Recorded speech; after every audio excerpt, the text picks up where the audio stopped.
Anyway, so let's. All right, socks. Didn't see that. All right, cool. So one thing I do want to do is tackle the delete column and level. I realize that looks like cd/level. So actually, one thing I forgot to do is open up a terminal. Excuse me, whilst I just drag a terminal across here. Make sure I go back to that screen. Putting them in JSON-B column.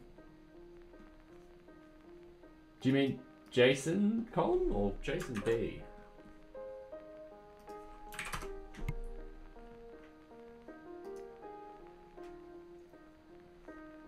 I'll zoom in and I'll have a quick read, but first off, let's sorry, this is in super tiny text. I'm just booting up my server. npm run watch. That will just happen in the background. JSON-B introduced by Postgres. JSON-B in 9.4, which is that new? I don't know Postgres' version.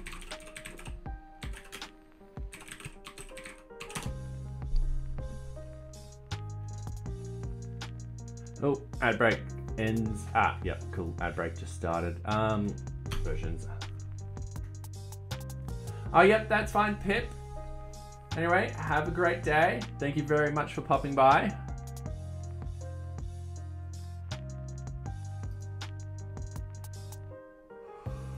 Oh, sorry. Release is 15.4.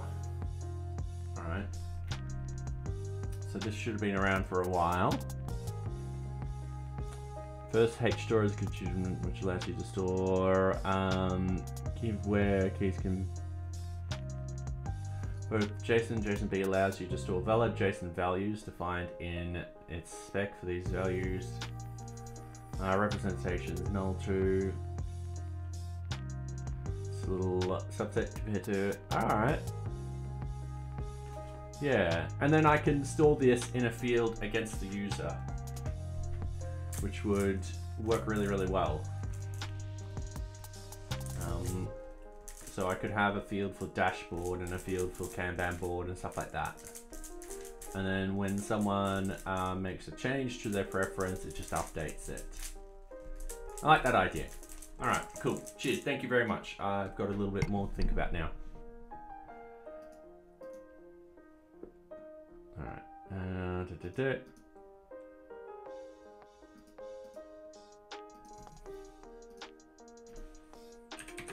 Let's go localhost. I should also open up track 2.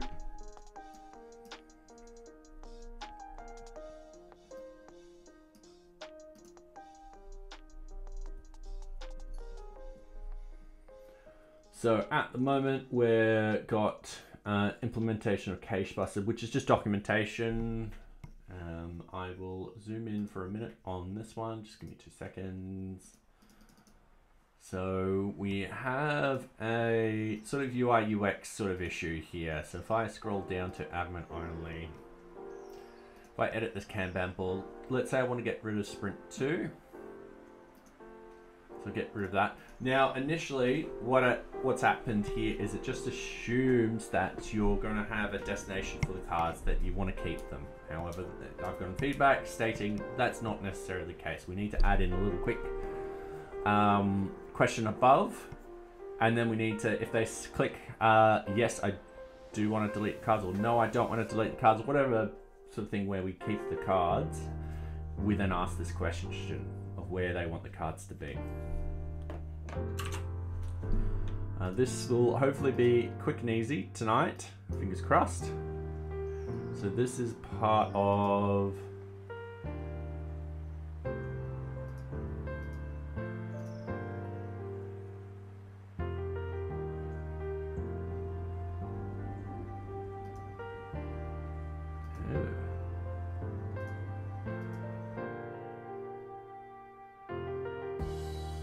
draggable, is it?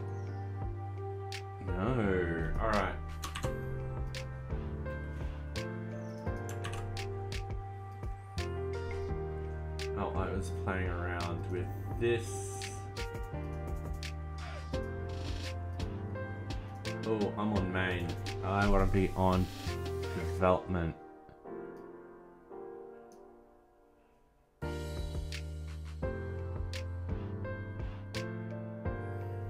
Oh wait, no.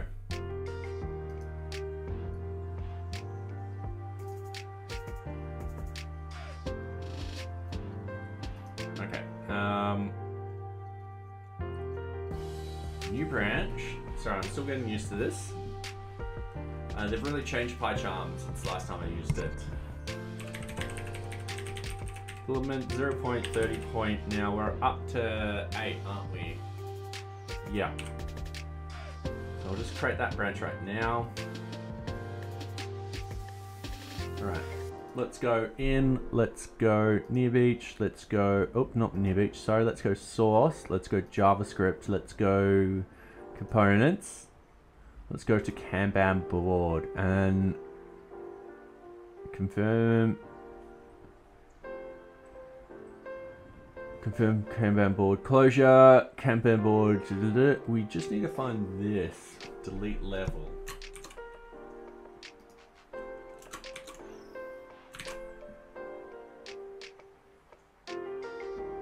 Nothing found. All right.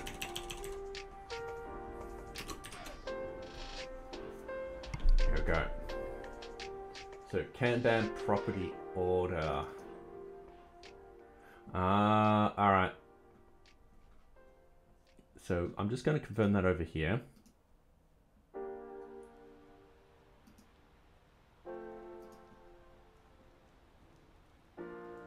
There we go. There it is. All right. It is part of this. Okay. Usually I wouldn't have something in here like this, but oh well. I must have been like, it's small enough for me to actually include it in one thing. Modal for deleting socks. Yes. Right. Getting back to this. Sorry, socks decided to press all the buttons. Alright, going in here, we've got delete property name, all that kind of stuff. What we want is we want a simple question. So let's go to naive UI.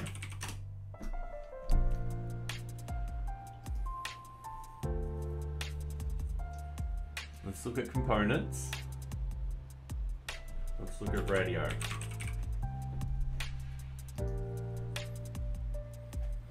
Now, we want something like this.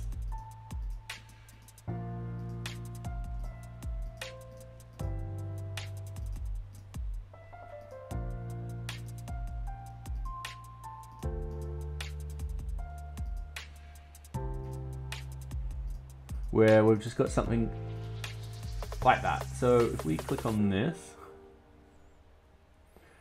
so in this sort of case, NRadio group, we've got value as values and so forth like that. And we got, so we just really need a yes, no type of thing.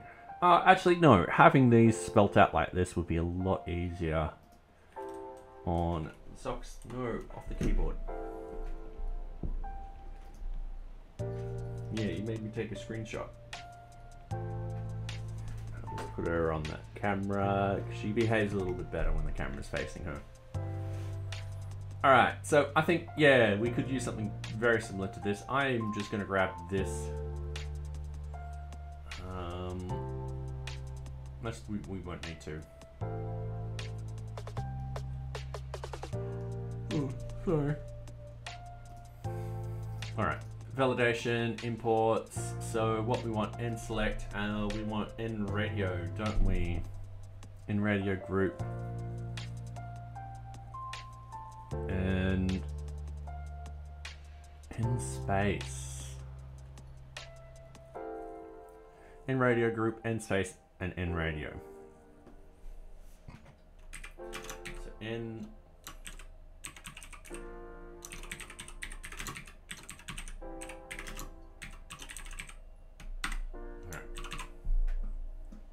Then we just put them in here. So LMNOP QRS. So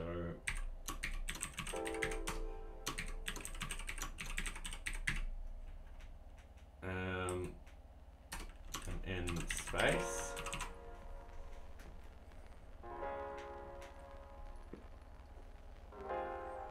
No, she said, oh yeah, stop it. No, keep going. All right, are you gonna behave?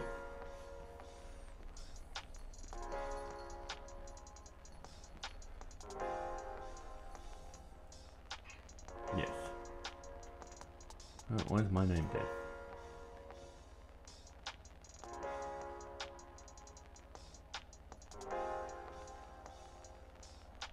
Right, I don't know how to get rid of that now.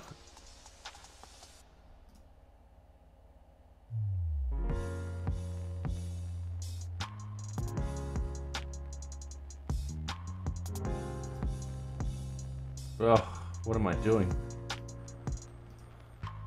Close annotations, thank you. Alright, so going up here to the top, we've got the draggable sort of stuff. We actually want to focus on the modal. So, modal for adding an extra row, we don't need. Modal for deleting an item. Alright. So, we want this down here. We want to confirm, ask user about cards. So what we need is a div class equals second row, like so.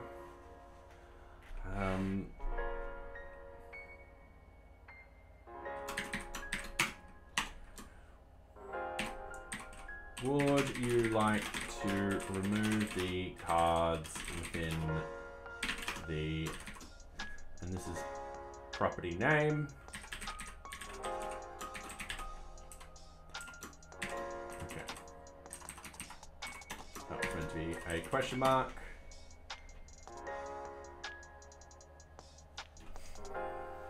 And then what we need to do down here is we'll have the N radio group. N, now this is space.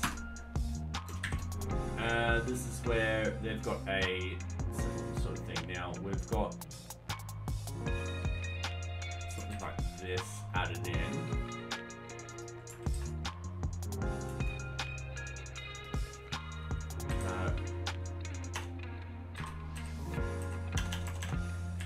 Remove cards model.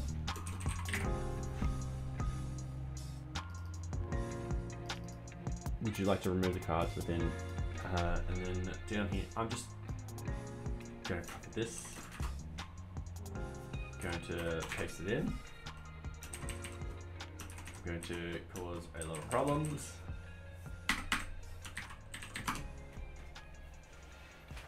And I'm going to rewrite that. And no, wrong place. In radio. And then we've got a V for, in this sort of case, it isn't song, it's going to be,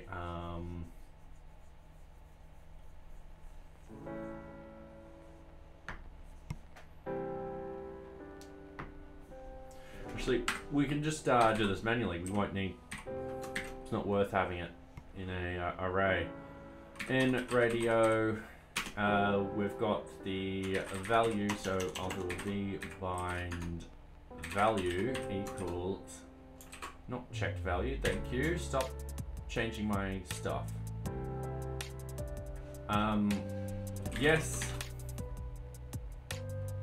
Oh, that should be just true.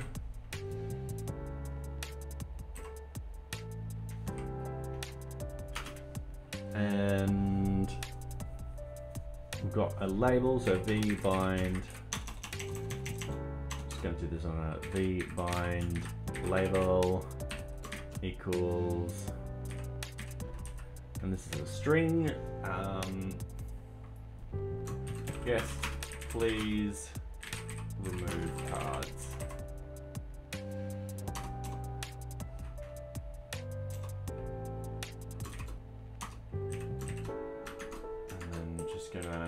that down there and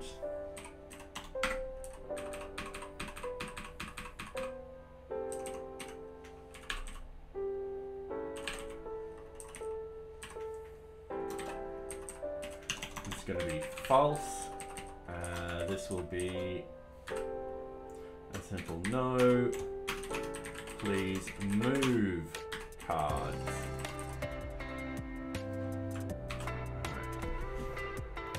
So that's something very simple. Now we just need to have this.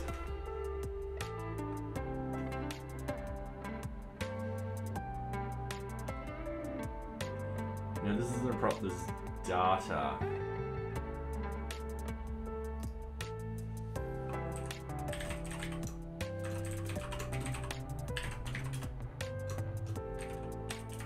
I don't know if I can have nulls in here.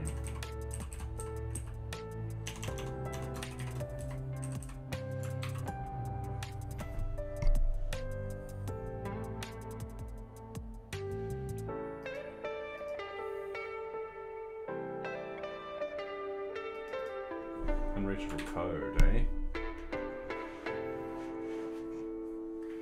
I'll put this here. It's just taking its time to redo its own thing. Alright, so we've got ask users for red cards. Bang, like that. It's what we want to do down here.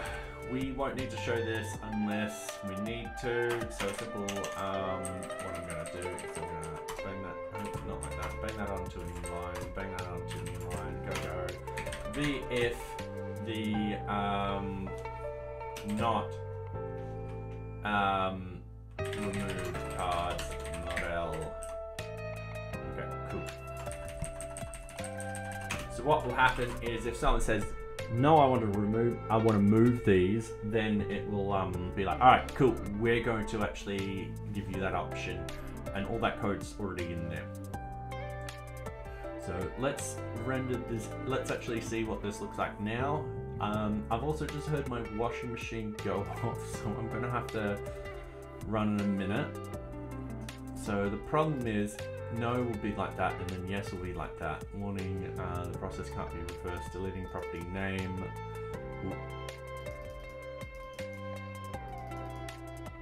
Okay, that warning should actually belong on top.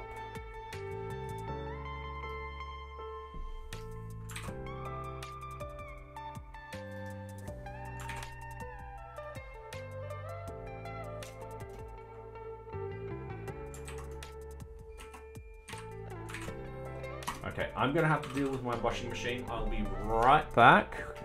In the meantime, here sucks.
Sorry about that.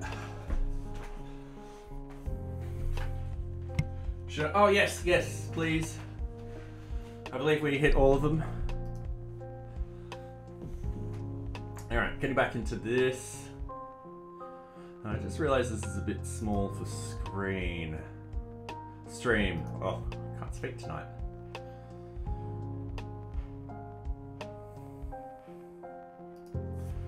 gonna upload that to 26. Just gonna hit apply. I'm gonna go okay. Socks is gonna attack the camera. All right, that's better. All right, so we've just got the warning up at the top now. So we just do this. Let's say we wanted to delete something over here. Now we need to fill out the property name correctly.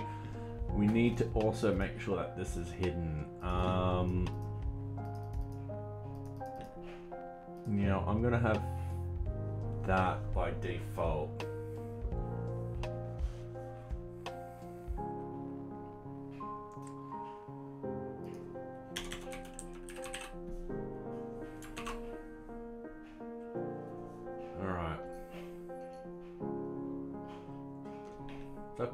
Socks, what are you doing with the camera?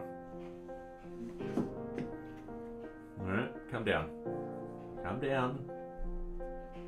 Calm down. Alright. Delete property name, button, yada yada yada. We just haven't got.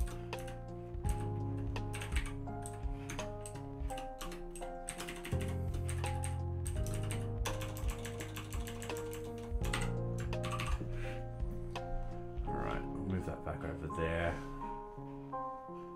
Socks is like, I want to sleep in peace. Keeps moving the camera away from her. Okay. So we've got no, but if we click yes, it'll remove everything. Okay, cool. And then what we need to do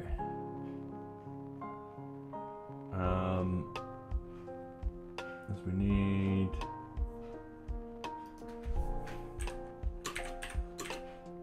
please select an appropriate destination for the cards, the current cards.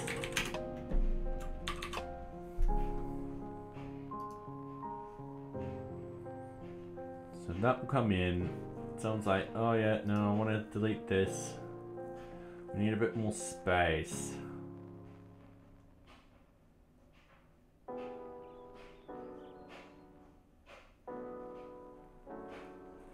Yes, socks.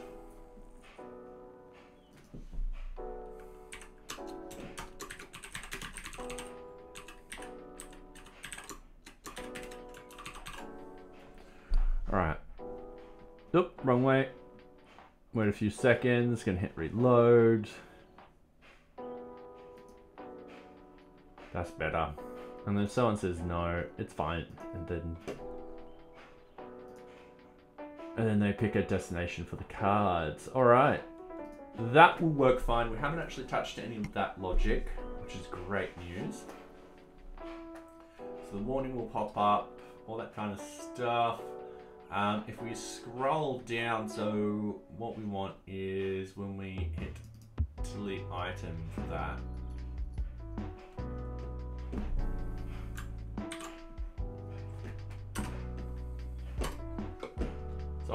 Socks, calm down. Are you calm?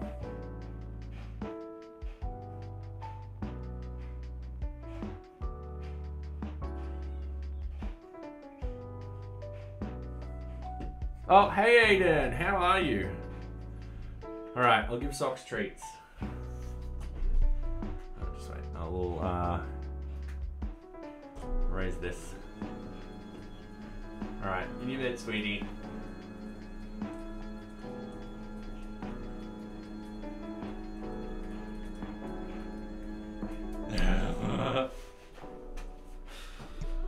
All right, I've risen the desk.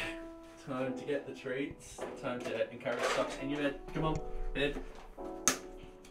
No, not in your bed.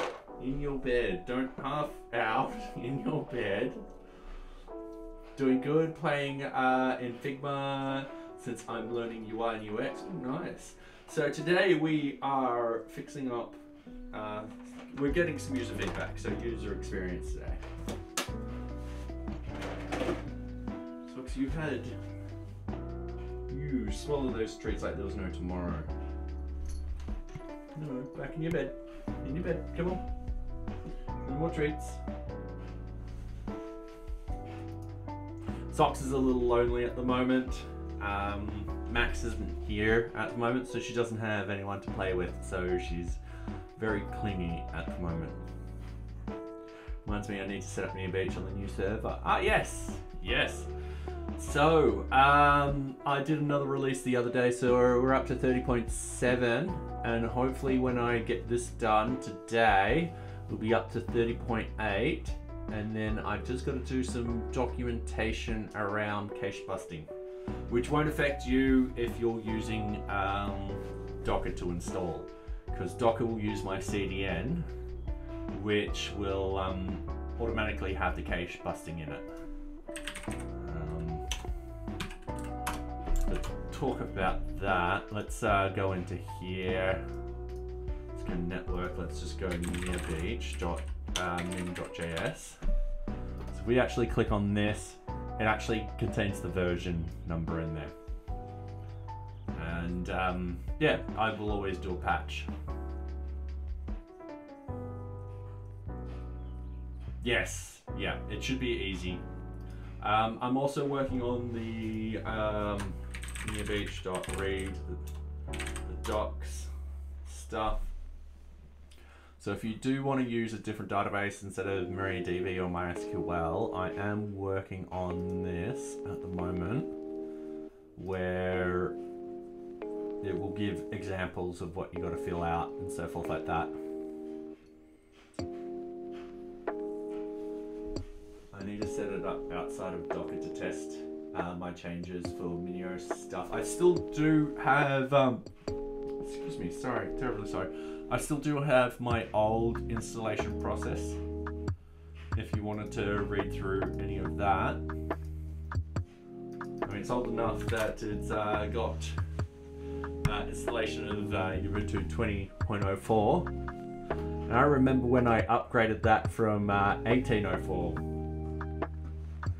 So yeah, I do have to do the blob storages, do have the right documentation on the blob storages, and I do need to go through and fix up a lot of this.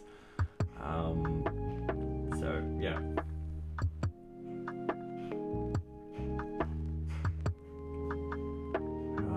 The blob storages is on my highest to do at the moment, which is on the whiteboard. But I've also got to finish off Postgres. Test that, and I think I got MySQL down, because MySQL and MariaDB are pretty similar. So the only thing different is this stuff down here.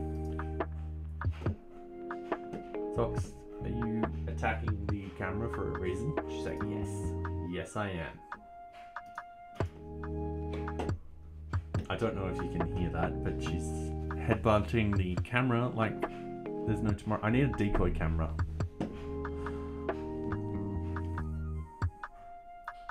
Alright, so with the delete items, we've got this destination ID. So what we want to do is we only want to set that if this dot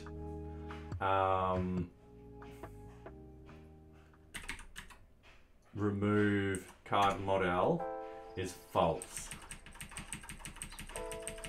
So I'm just gonna put it in like this. So only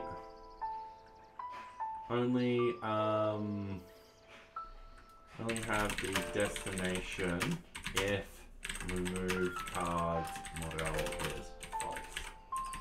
Right, cool. I'm gonna delete that from there. I'm just gonna pick that in. I'm gonna delete it there. So we're happy with that. Now I can see one problem automatically happening, and we'll fix that right away. And I'll probably finally install Toolbox. Ooh. Are we talking Docker Toolbox? Docker Toolbox on Windows?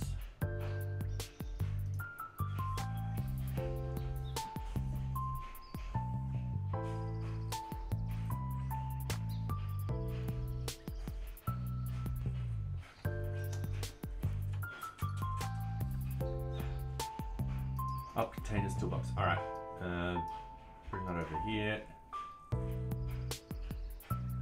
No, build failing, no.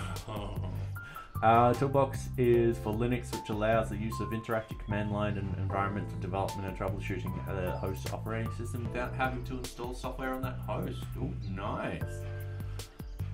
Alright, I'm going to star this, because I will probably be using this too. Alright, cool. And I'm going to put that over there. I know I've got a friend who wants me to play around with, I forgot what it is. I would have to look it up. Just give me 2 seconds.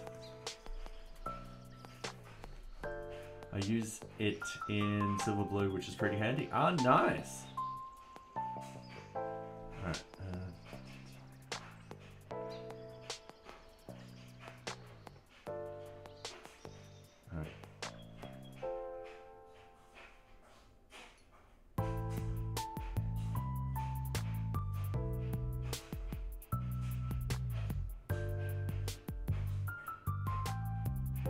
TrueNAS. Oh, sorry, no, TrueNAS. So I've got a friend who wants me to try and use this and stuff like that, which I'll give it a shot, but yeah. Which reminds me, I've got to put it over here. There's also another one which he did recommend. Alright, getting back into the code. Socks, your tail's getting in the way of the mouse. If only I could use the mouse on my left hand properly. So we've got the problem that when we send this data into the back end, it's going to fail. So we've got to find out where we're sending this data.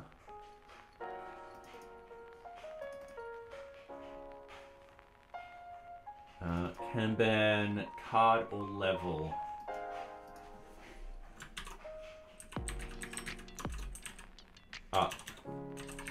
Column.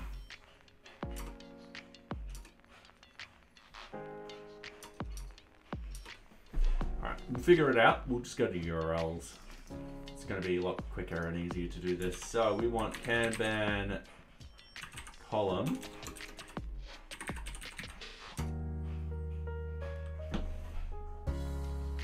So we've got here root URL Kanban. Oh, this is terrible how this. Sorry, I'm gonna have to change this.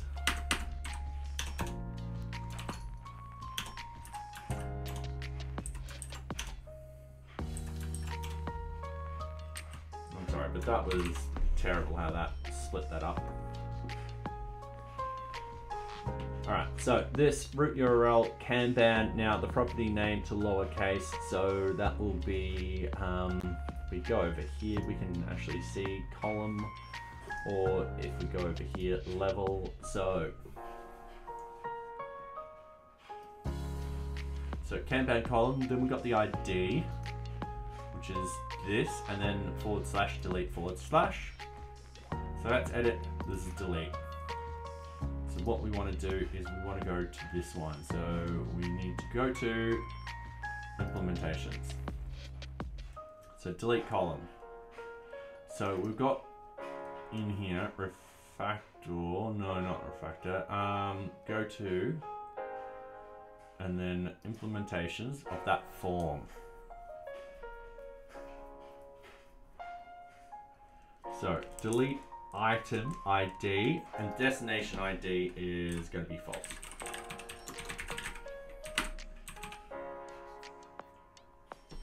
Alright, and the same with this one down here. Destination is going to be false. We no longer need that. Because if we're going to delete it, it's going to delete everything in there. Now, there's going to be a bit of a split in the logic in a second. No problem. I'm just trying to think what would be the best solution. All right. So, oops, going into the Kanban column views. So that should now not fail. So update the variables. And this is where we've got the destination ID. So we're going to, depending if there's a destination ID or not.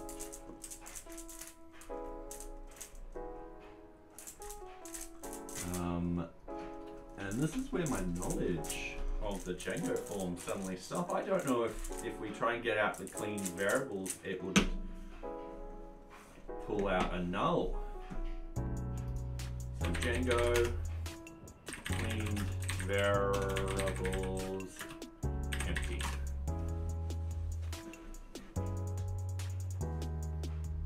Actually, I'll tell you what, we'll play around with it. We'll add in a little breakpoint and so forth like that. So, in the case of destination item ID equals form.cleaned data destination item ID. Might get none with it being Pythonian. Yeah, I think you're right. I just need the correct if statement.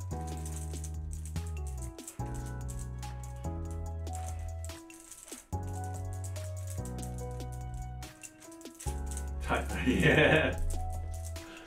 So, the difference being is with the variables, if there is a destination ID, we want to update the destination ID. If there is no destination ID, we just want to be is deleted equals true. And that's with the cards in there. So what we can do is if destination item ID equals none, we'll still have this. Like so, but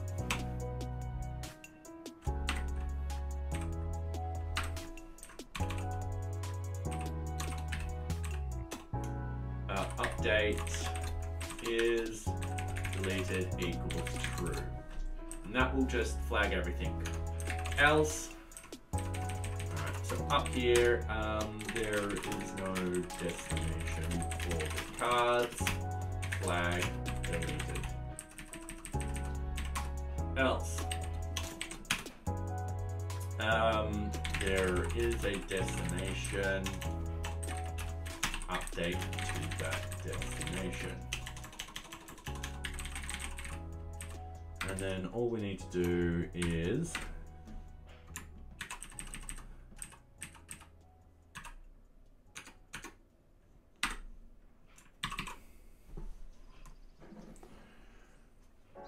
and as simple as that. And then everything else happens the exact same way. So if we go to the front end, let's actually go to a smaller Kanban board. Let's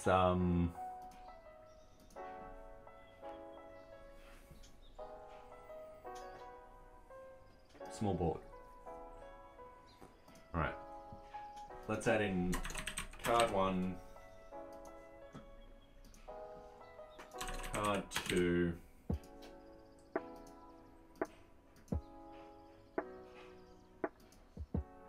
Card 3. For a second there, I was like going, why isn't complete having? There's a little thing where I don't actually have those buttons appear and things that are flagged in a certain way. So 1, 2, 3, 4. So if we delete this one and tell it to move those up to here, it will. Oh, is this for delete column? We need to do this for delete row to level. This is the Kanban column view. Delete level. So we're doing the exact same thing here. So what we have is a destination item ID equals form.cleaned data destination item ID. Right. If destination item ID equals none, then we're Oops. We're doing the same thing.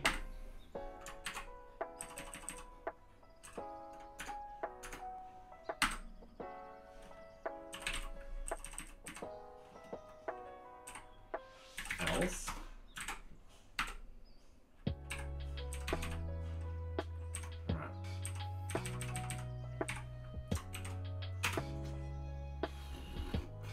We had a really good line for here. There's no destination, flag deleted. Alright, I like that line. I'm going to keep that line. We do need to delete this stuff.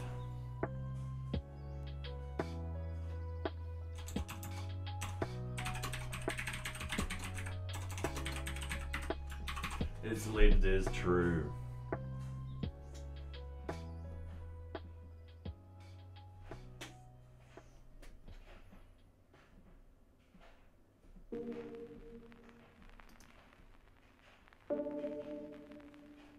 Oh, it's liking is none.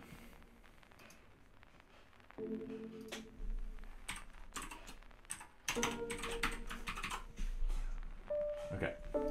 Now I'm nicking this comment too. Don't say I've just changed that and it's now complaining again.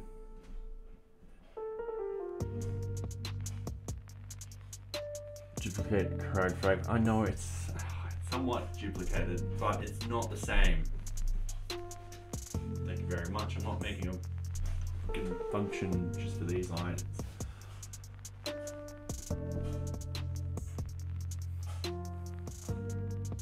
Okay, so if I edit the board, delete the completed, and now that's a column.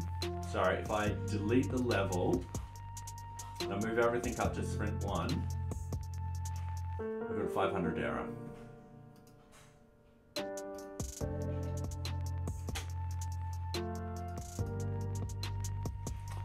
Destination ID.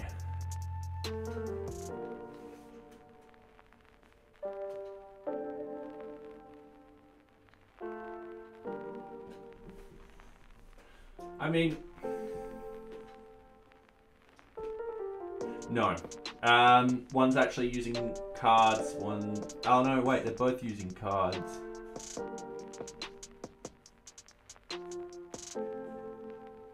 But it's the objects inside that. So for example, I'm filtering levels here and I'm filtering columns here. So there is differences.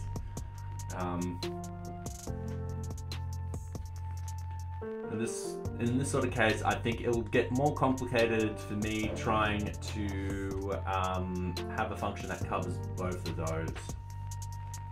I think in this sort of case, we'll, this is better. Yeah, it's more readable this way.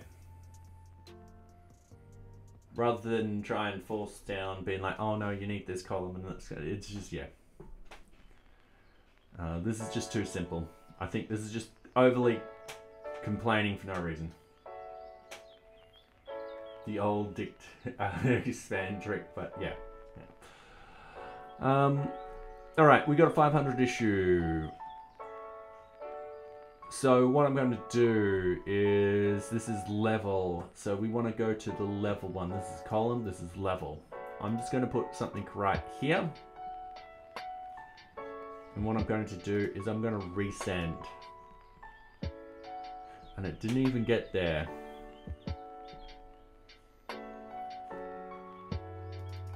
And line 55. Oh, I spelled something wrong.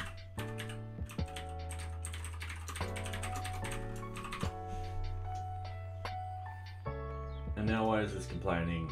I don't... It's a variable getting. Alright, I'm just gonna hit delete level. Alright, we've got a 200. And, oh, I'm not running debug mode, that's why that didn't work. Okay.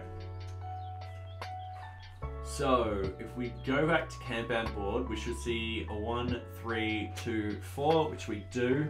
So what I'm going to do is I'm going to delete the backlog and not move stuff across.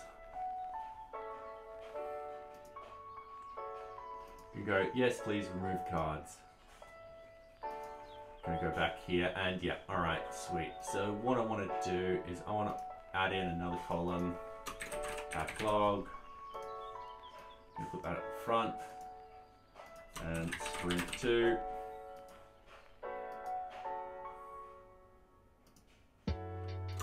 Card 1, card 2, card 3. So what we did on the first round is we moved the cards up. I am going to delete them.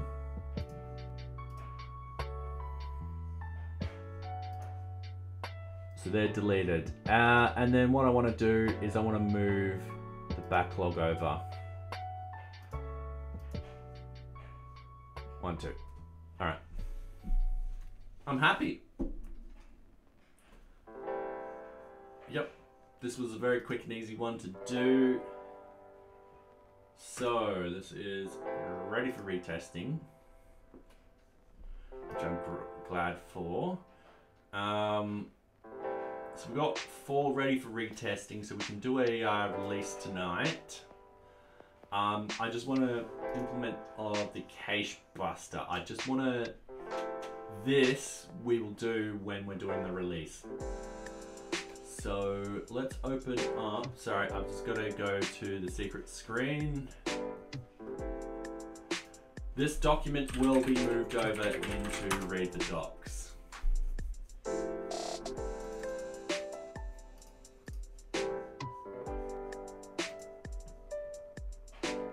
So this will move over there. I'll type it up and so forth like that. A lot of this we don't need to actually have, like we don't need what is pip and stuff like that. Set up authentication and all that kind of stuff. What is pip? Yep.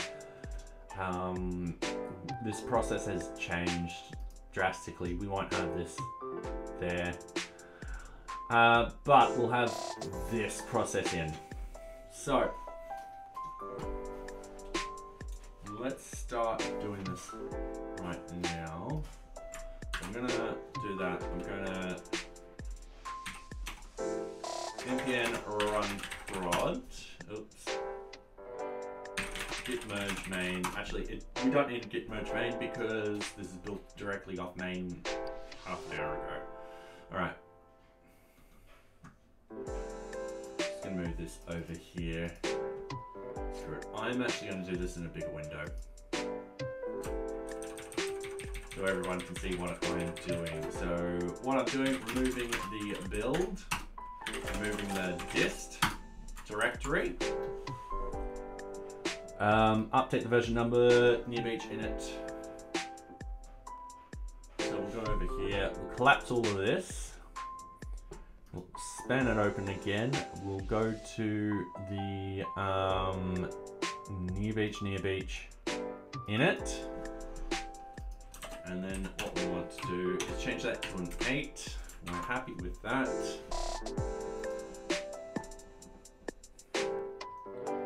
And then we want to do that with the package log too.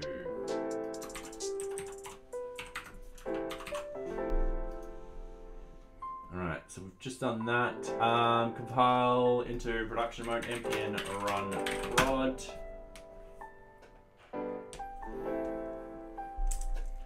This will take a little while.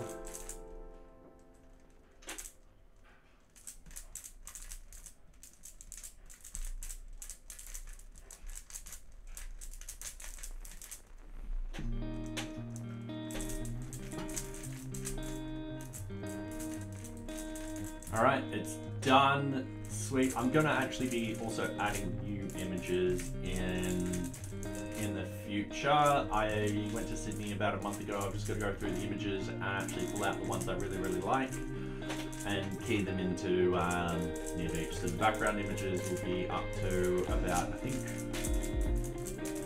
nearly 40 random images,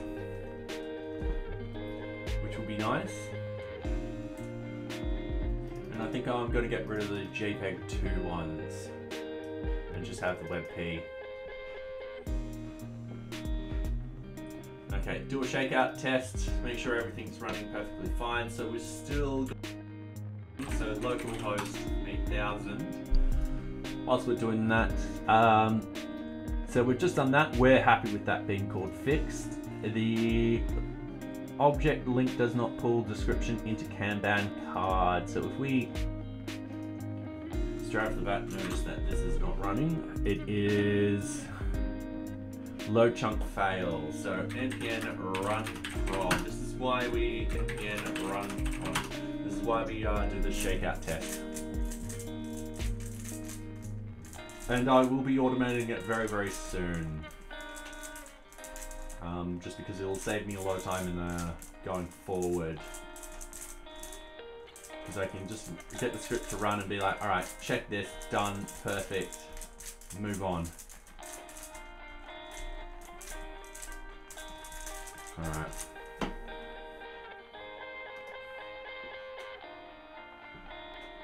Okay, so one of the things which I want to test out is this should now open. Yeah, cool. So whenever you link in anything in here, so for example, let's say I've got a project and I'm like, all right, add users to this project. All right, why not? And I'm like, I want to see this. It'll now go directly to the project. So there's less sort of confusion of being like, well, it's a card, but also, you know, no, it's a linked object. It will go directly to the project. It isn't a card. So yeah, under linked objects, we should also see that it is linked to a card. However, it doesn't open up the card, which is good. Oh, that's a bug. All right, let's fix that bug. So what's actually happening here is I'm going to linked objects. This is saying it's a card and it's giving it our status and all that kind of stuff. Now, normally on cards we can click on it and go to it, but if you notice it's going back to project information. It is actually opening it up. It is taking us here. It is opening up that thing. But the problem is, doing that makes us go back to the object. So close all tabs. Let's fix that up right now. That'll be a very quick fix, I reckon. So if we go components, Kanban, and then I think it's under Kanban information. We scroll down to our mounted section.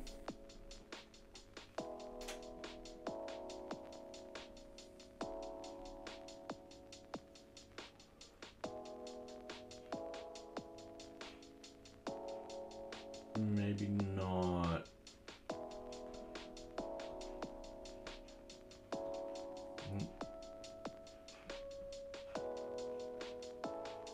All right, Kanban board results. Open card on load. Oop.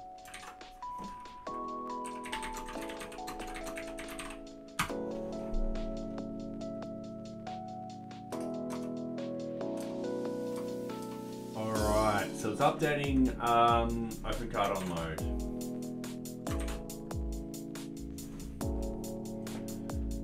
So we've got a few of these. Let's NearBeach source. Let's not. So with the Kanban VueJS, yep. All right. This is what we want. So on compute, open Kanban on load. Alright, check to see if the Kanban on load exists. Const this master the row length. If alright, cool. What we need to do is make sure that the row PK, we need 3 conditions. Alright. In here, it's as simple as conditions. 1, row primary key is the same as open card on load value 2. Row is not a linked object. I.e no value under project, task, or requirement field.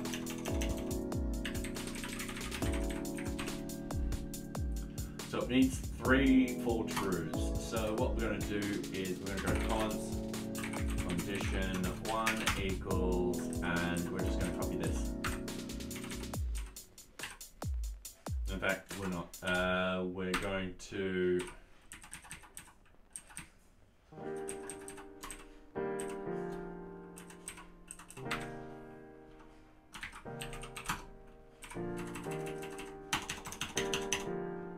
do that. Now this is squiggly line. It does want equals equals equals, but I think there's a reason why I'm not doing equals equals equals. Fonts condition 2 equals row dot field dot project equals null. Font condition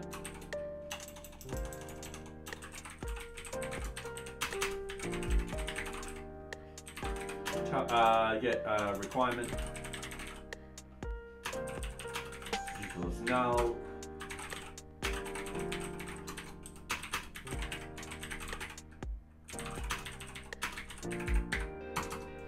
And then return condition 1 and condition 2 and condition 3 and condition 4. Alright. So it's a bit more complicated, but that's fine. Unless we have the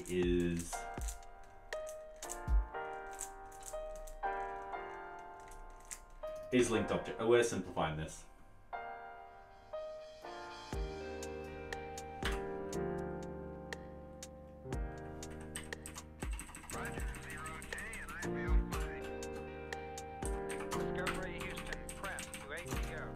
Alright, this dot is linked object. Ooh. Oh, wait, we just need to pass through the row. Dot length equals 0. Alright. Cool. That will work even better. Sweet. So now all I need to do is compile this production. Now I'm not going to put this down as a bug because we did create it with this release, but we're fixing it before this release. No one needs to know about it. Shh. Quiet. We didn't do any. We didn't make a bug.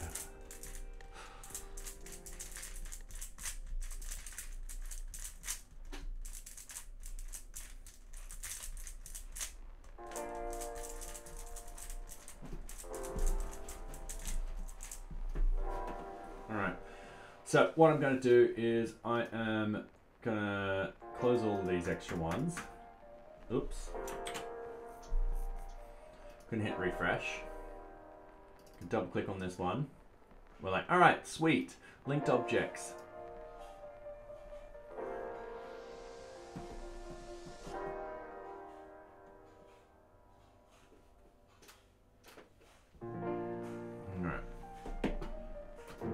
Did this not complete in time? Condition 2.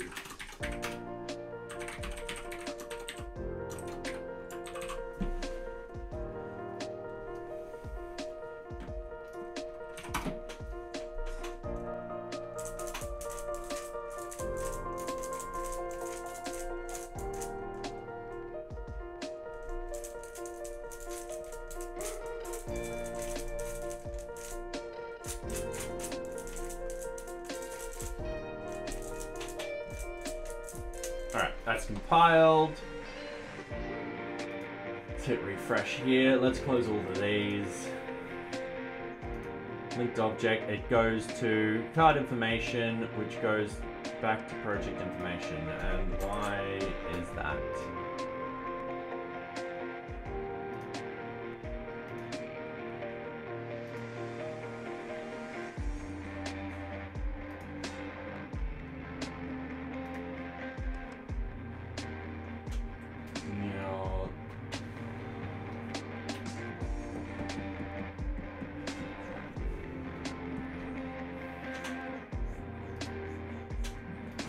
npm run wash. Let's see what exactly is happening. We're going to get this fixed.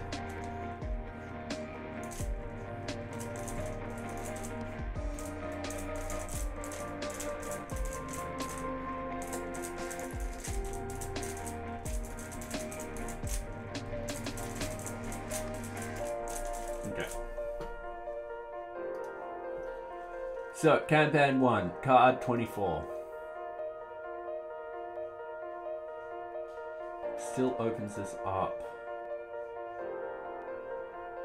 Right, let's find out where else I'm...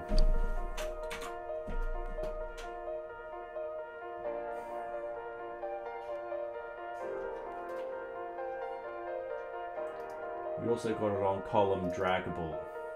Oh, I've only done it on a Kanban column. I gotta repeat it down here. Oh, alright, cool. So, there's two Kanban columns. There's one that's draggable, one that isn't. I gotta add that piece of code into here, which luckily for us is only a couple of lines. So, I can get rid of this. I can be like, alright, this 71 to 77 plus 1 is 7. Go in here. I'm just going to paste it. Go bang, bang. All right. I'm going to hit save. And we're going to wait just a little while. All right.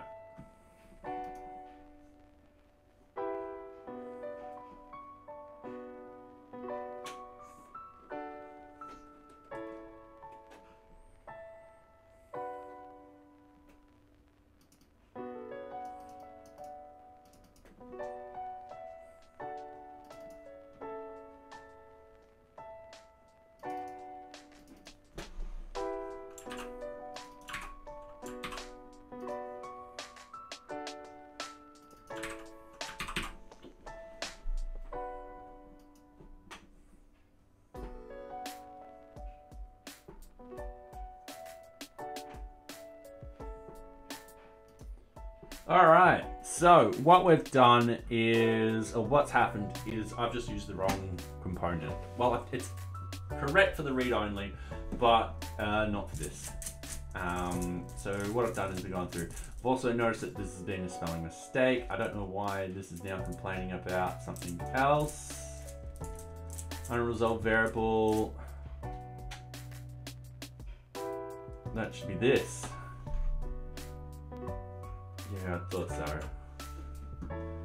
Alright, so we've got the card 24 up here. If I just hit refresh, sweet, it doesn't open up anything.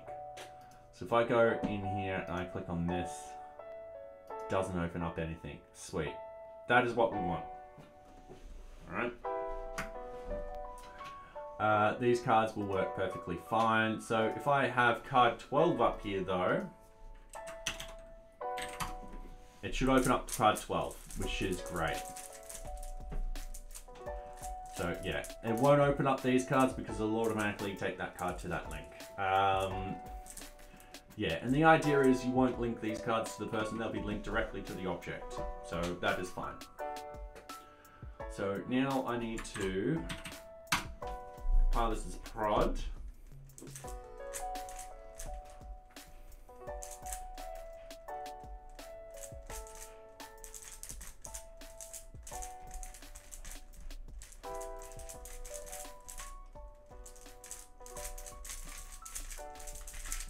Taking a little while. All right, sweet. Now that it's compiled, let's go over back into here. So object link does not pull. Yep. All right, we're happy with this one. The UX linked object. Now this we won't be actually fixing this because we're like, all right, this conflicts with another bug. We need to talk about that, how the UI works here. So yeah, we've changed this around now. So this is now actually getting fixed. Implementation of Cache Buster, we'll do that in a minute. Organization default images. All right, so if we go list customers, all right, they're working fine. That's working fine now. All right. So what we need to do is we're happy with this. We are going to copy this. Actually, we're going to do it the proper way. So now that we've done that, npm, yeah, we've just compiled the git status, git add everything. Which one did we just fix?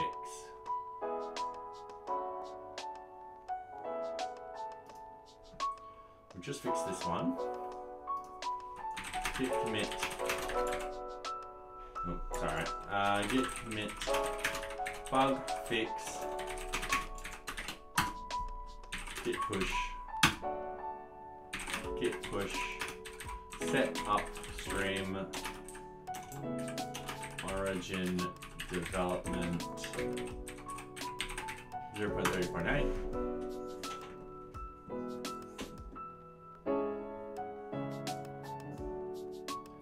So we've done that. We're happy with that. Going with this. Do a shakeout test. Make sure every single page is loading. So we've just checked those pages. We might as well quickly check these customer pages very quickly too. Because as we saw before, it's very easy for the segment not to be loaded correctly.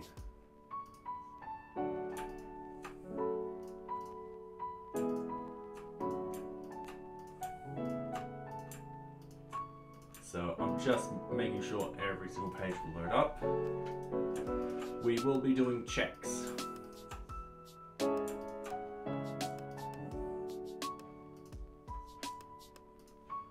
I'm just going to log off.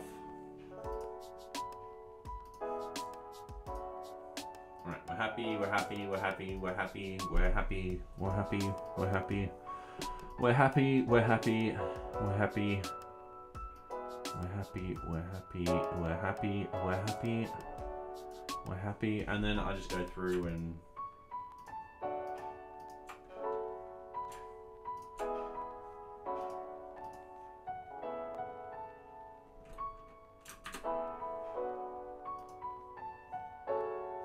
chunk failed to load.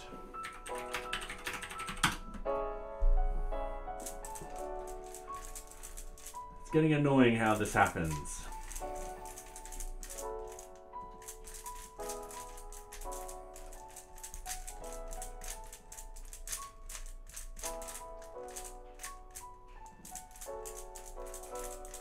All right. Oh, sorry.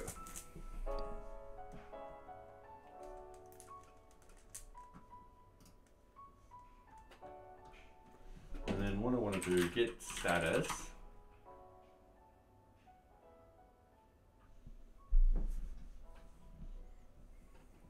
That is weird. It's saying nothing got changed when I redid it.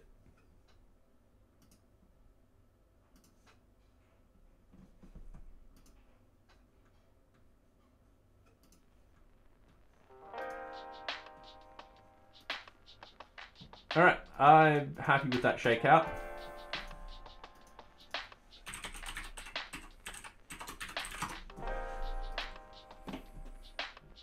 Edit set file if there's, yep, all right, cool. Currently running the correct Docker version. The source. Yep, not Docker version, the virtual environment, sorry. Pip list outdated.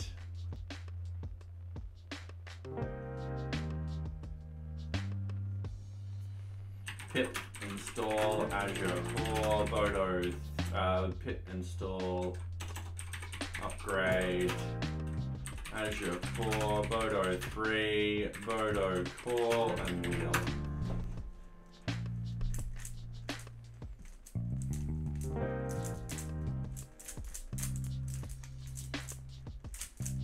So I should be installing those latest anyway, every single time. Done, we've upgraded that. We want to run this Python 3 setup sdisk, VDS wheel, that creates it. And then we upload this to PyPy. So I'm terribly sorry if this takes out my stream. It shouldn't today. The internet's been actually okay lately, which is nice. They must have fixed something recently.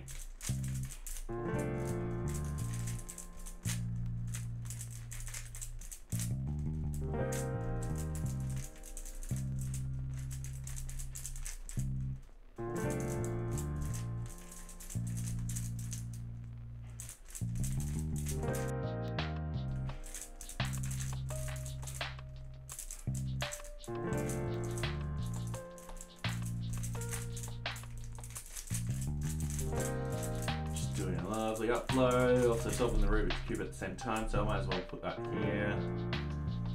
Here we go. Alright, let's solve the thread. Bang bang in there, bang bang.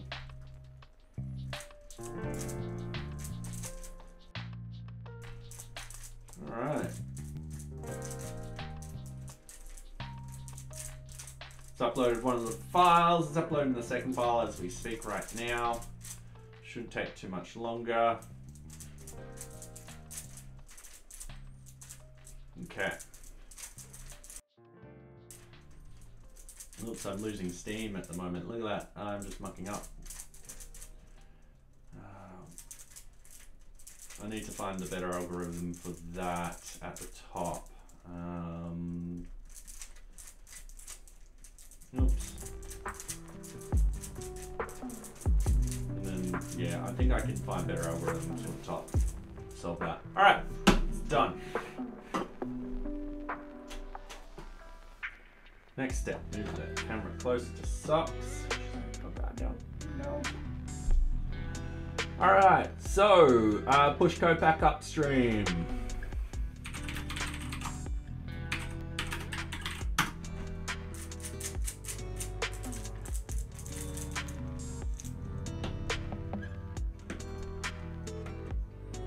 Close this. Go to compare and pull request. All right.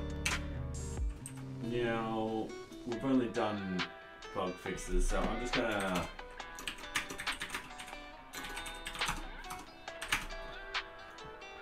and this is where I'm just gonna copy this, paste it in here. Nope, wrong one.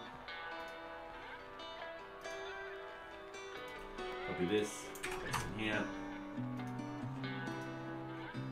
Copy this, paste in here. This, paste in here. Copy this, paste in here. All right.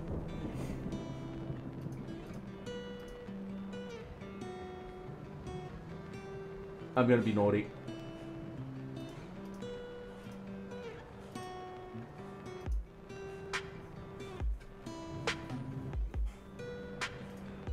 I'm also going to edit this very quickly, and I'm just going to copy this. I'm going to delete the branch. We're going to go to our code, and we are going to create a new release. So what we want is alpha 0.30.8, and then we just go 8. Bang this in here, set as pre-release, create discussion. All right, I'm happy with this. Let's publish this release. So this is fine. We need to double check VueJS.org. Just have a look at NearBeach. Now it's showing the old one here, but if we click on this, it's showing the new one here, so 38. All right, cool. Let's go to NearBeach Docker. because it wants us to go to NearBeach Docker and edit the action files, increase the version number. Alright, so what we want, workflows. We want Docker image. We're essentially editing this. I'll zoom in so everyone can see what I'm doing. We're searching for 0.30.7 and we're just replacing 0.30.8. I'm going to replace all. So it replaces there, and yeah. In 30 minutes. Yay. Alright. So I'm gonna commit changes. Release 0.30.8. Gonna directly into the main branch, that's fine. We just trigger a action. So in the near future, this will be changed so that it will get that information automatically. I've just got to figure out how I can do that. It would be nice to actually have it so that it pulls it into here and it's like, alright, this is going to be the version we're going to release, and so forth like that. So, yeah. Our GitHub actions. So it's updating the Docker release 38, yep, cool. And we've done a base Docker about 7 hours ago, so all those packages will be up to date. If we go back to our NearBeach one, go to our actions here. So development 30.8, yep, cool. So this is deploying. Sweet. It's collecting the static files. Now that can take up to half an hour at the worst case scenario.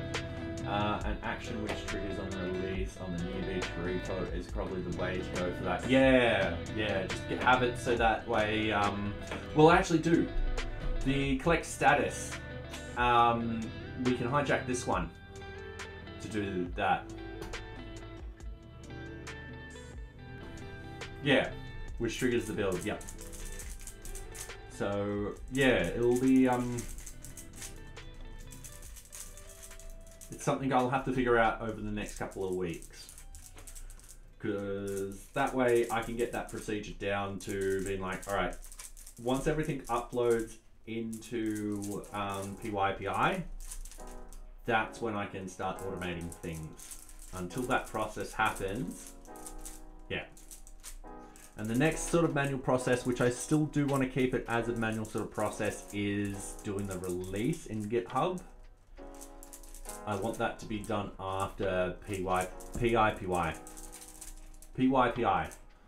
or PP. So yeah, because the Docker actually relies on this being up to date first. If I click on collect static files, that took 20 minutes the other day, that took 30, that took 15, that took 12. So it won't take too long. Do not do the build in an action. I don't want, I mean,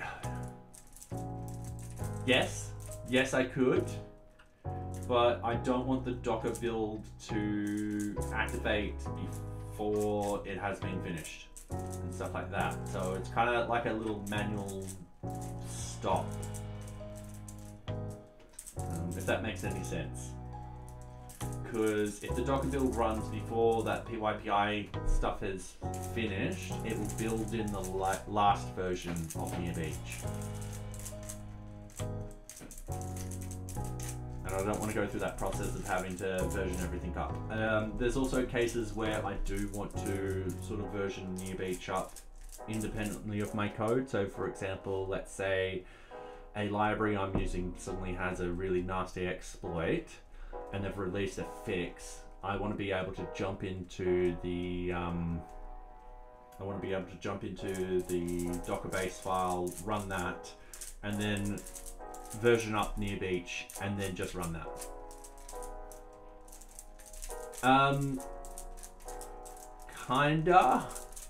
But remember, some of those actions are spread over multiple different repositories. I mean, this is something I could think about, definitely. But yeah, those would be my concerns.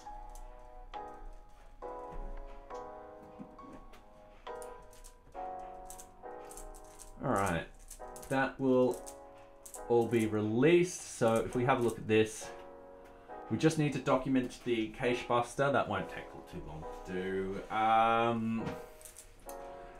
This one's done. The release is done. The next sort of things is restructure the unit tests. Yeah, but if one triggers another, it should be okay. Yeah, I see what you mean now. So if I have, for example, if I do a release, we get the release to do the PYPI, and then when that's done, it will trigger the Docker stuff.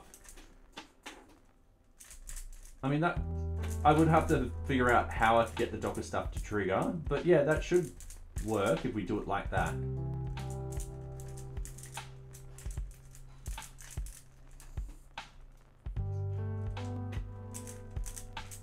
I think I know where you're coming from now. Yeah, all right. I just need to do a little bit of research. Thank you. Just to figure out how I can get another repository's GitHub Actions to trigger. And also get it to do the same, the correct version numbering and so forth like that. Because at the moment, if we actually go to NearBeach Docker,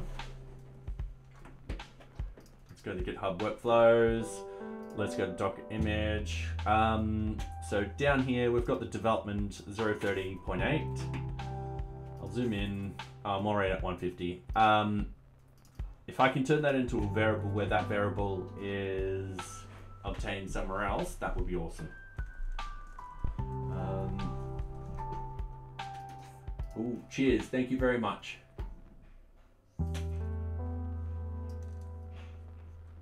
Event trigger workflows. I'll zoom in.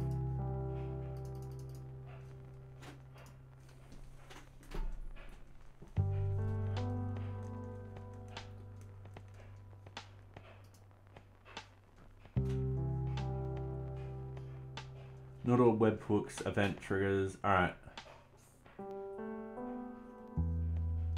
So that's branch.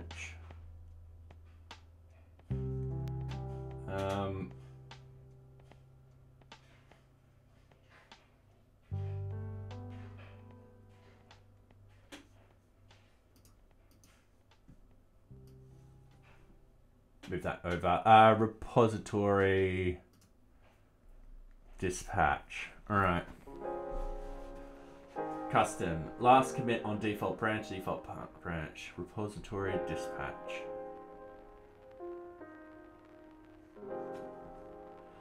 You can use the GitHub API to trigger a webhook called a repository dispatch when you want to trigger a workflow for an activity that happens outside of GitHub. For example, for more information, see repositories. Dplay. All right, when you make a repository dispatch event, you must specify an event type to describe the activity type. By default, repository dispatch activity types trigger a workflow to run, and you can use it. Use the types keyword to limit the workflow to run a specific event. So forth like that. Like, I couldn't type today. Yeah, they're not very long. I was like going to play. Did I say something wrong? No, it's all. Alright. Any data that you send through the client payload parameters will be available in the GitHub event in context workflow. For example, if you send this request body when you create a... So that's saying I can send stuff through. So I could potentially send through the values.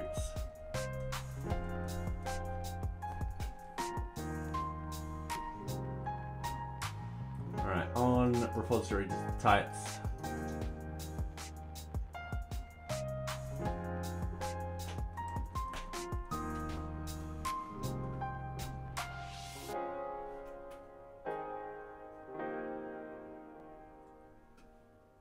Okay, I am going to have a play around with this very shortly. It's just now, we just need to figure out how to get that version information across. Which hopefully isn't too hard to actually do. There's a discussion here.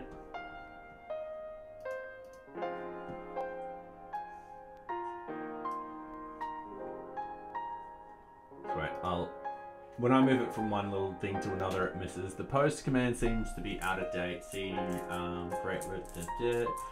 I got it working instead with this application workflow on, workflow dispatch, and then kill command library, no more event type. So secrets, pat username, pat token.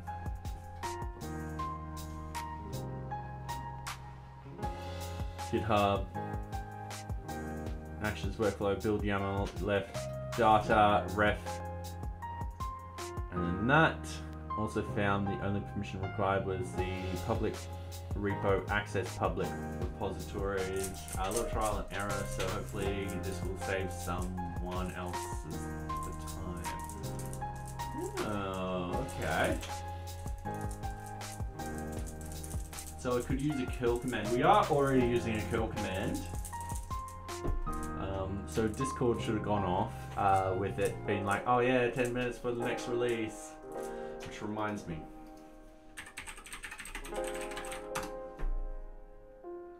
So I'm just opening up my Azure at the moment. Now I'm hoping in the near future to move a lot of these variables into the proper place. It's just something I've got to look up. So that way I could do this live on stream and I can show you guys how I upgrade. So I'm actually going into my deployment center. Deployment center is set up with my Docker Compose file, and I am changing the NearBeach version from 0.37 to 0.30 and 8. And that takes about 5 to 10 minutes. Also, I think the version info should be in the release trigger. Oh, okay. So I'll go up here. Now that probably will mean that I need to change how I'm naming the releases. So if I go in here, so I've got that as a tag. So what I need to do is just have that number as the tag, which can be done.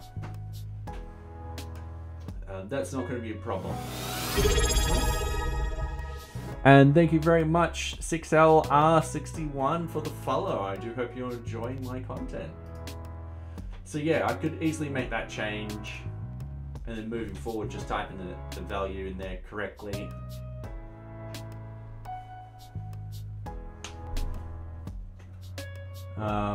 Though I have it as development at the moment, so hub.docker.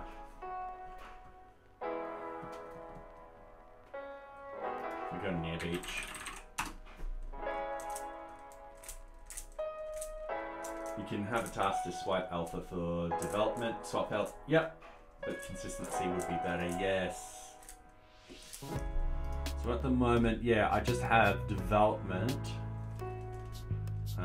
And eventually that will change when I do a release. When I get to the 1, it will be a new word. So yeah, most likely release, or it might be 1.0.0. Have not decided. I feel like that is a fair way off though. All right, so we've done that, How's our...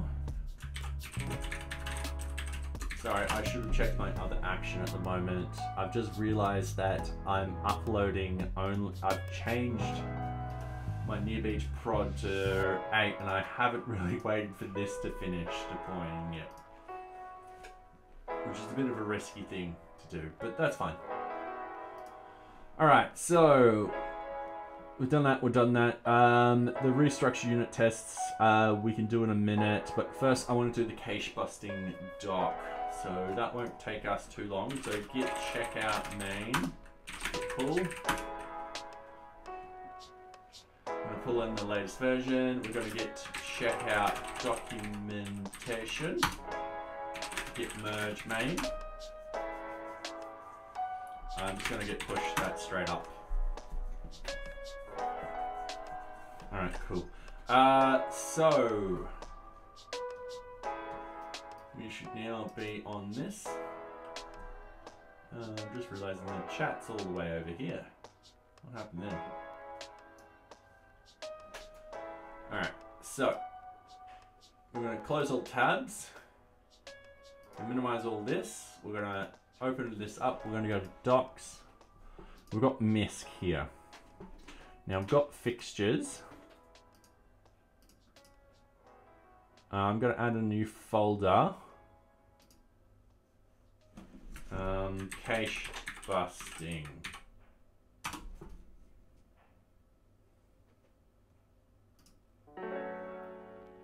Going to add a new file, cache busting.rts, RST, sorry. I'm going to add it straight in.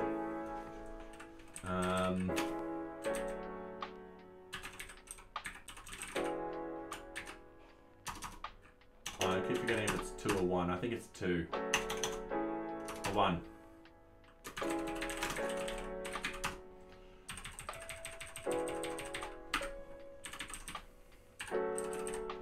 Alright. Note.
Can people hear me?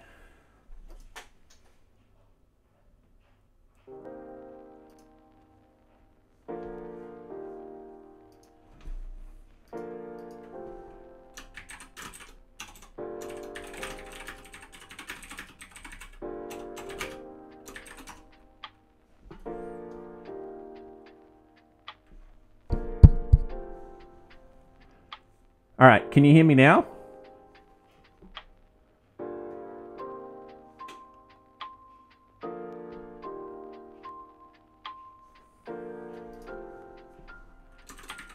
All right, cool. I don't know what happened then. I don't know how long it's been happening for. I'm terribly sorry. Trust things to break around me when I'm not paying attention. You're also very delayed. Yep. Memo Twitch. I don't know if you heard me ask before, but how's your stream? I don't know if you're there anymore. I don't know how long I was mute for. All right. The joys of streaming. So yeah. Anyway, getting back to this, I'm just restructuring these folders and so forth like that. And the idea is I've got some structure, making the tests going forward are going to be a lot easier to do. So for example, we've got test object data, which will go under test object data. I've gone to grab food, so I don't know that. So yeah, we've still got the test unit tests spreadsheet here, which we'll continue to use because that's actually been a really good, useful tool for me to explain how the tests work and so forth like that, and how to get them into that data form that they're needed to. Yeah, so we're just moving stuff around so that way we've got some sort of folder. So when people come in, they're like, all right, cool, we've got to do this, we've got to do that. Now I just realized I'm doing tests. Don't know if it's meant to be tests, plural, or test. One way to find out. Now, Socks, you're rubbing up. No, you won't be rubbing up against the mic. Yeah, I don't know what happened. I unplugged it and plugged it back in and everything seemed to work. So, yeah. Anyway, we'll be able to get back into this.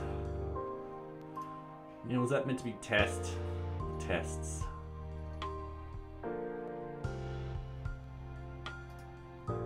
Alright, I'm going to rename these.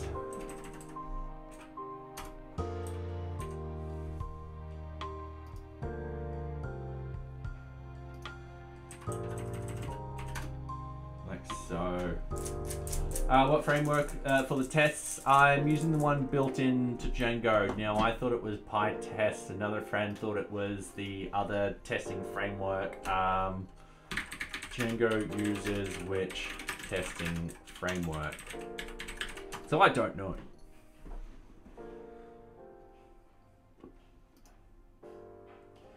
Automatic testing is an extremely useful bug killing tool for the modern web developer. You can use a collection of test suites to solve or avoid a number of problems. When you're running your code, you can use tests to validate your code. What is testing is using? What is using? Is using unit tests.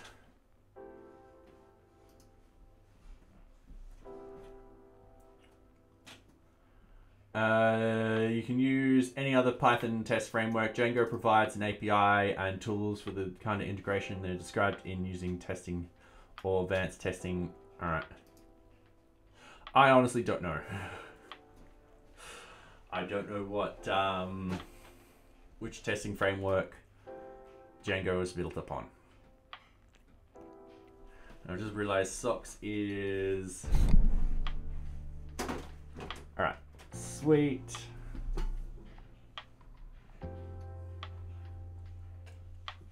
She will. Hey, give me. Yeah, sit. Good girl. All right. So yeah, I really should be consistent with these ones.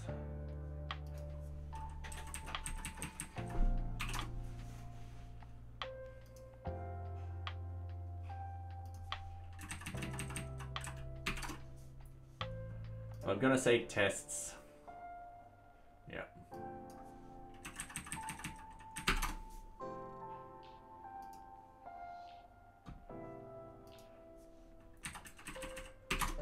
I'm just making all these folders.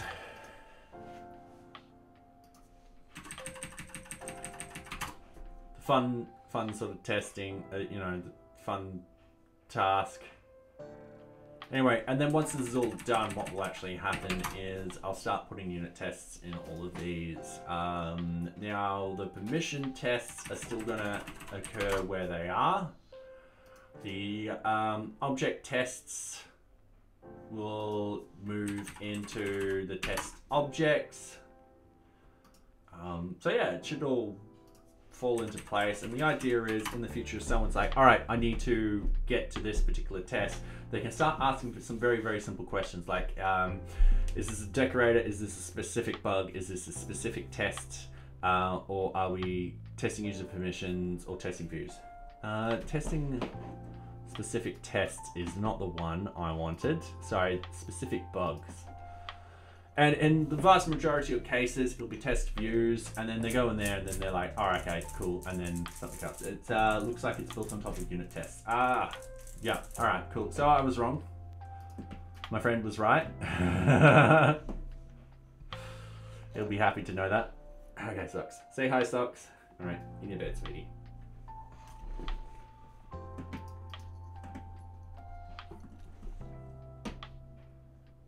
Unit test, test case. Okay, yeah. Oop, clicking it, opening up everything. Give me Socks. All right, so we're up to test group. All right, new folder, new directory. Thank you, Socks. All right, tests. Kanban column. Tests, Kanban level, I think is the next one. Yep. Tests, Kanban.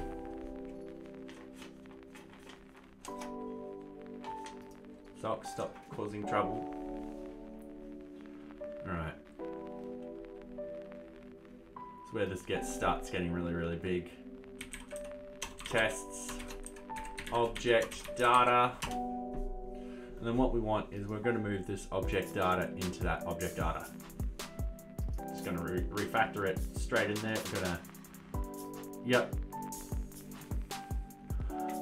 Same thing will happen with that search functionality, the test search.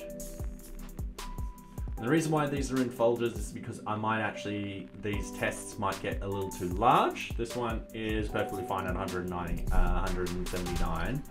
But if we're getting like over 500 or something like that, I might start splitting those tests out. So that's why these are in folder structures.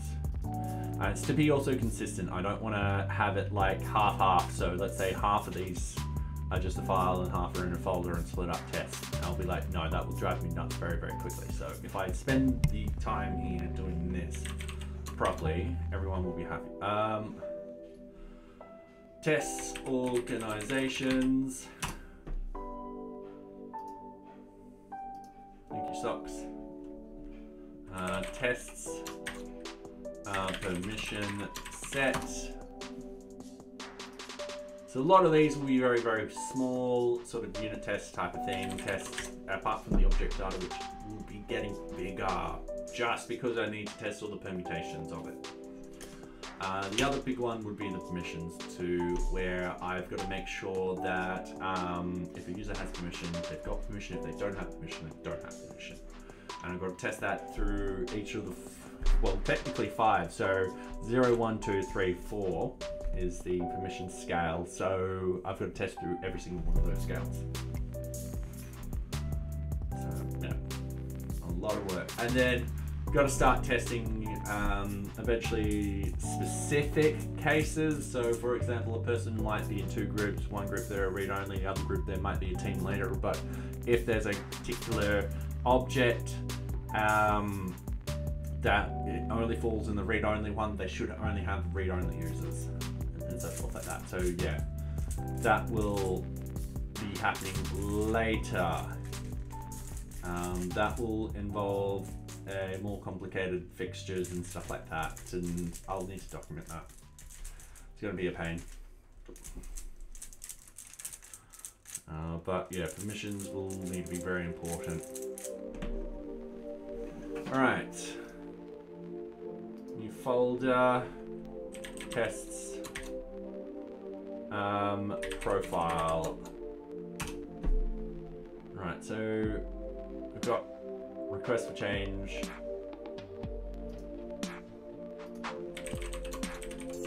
I'm just going to shorthand request for changes.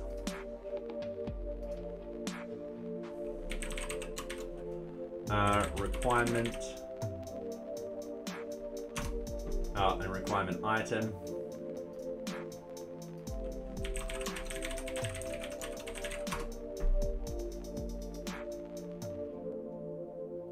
Search.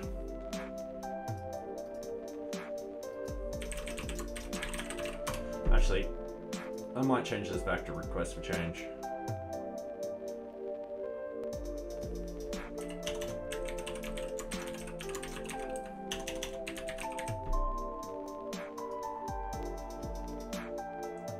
Under search, we've got tag, task, and then user.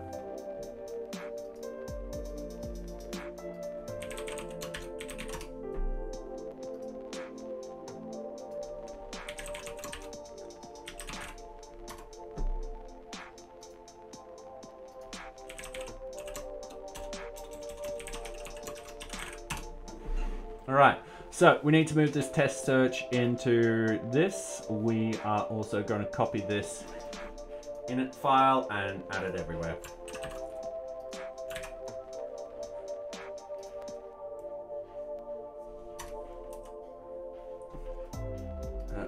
Add. All right. So that's the init file is just telling Python, hey, this particular folder is a Python folder. I've got Python files in it and all that kind of fun stuff.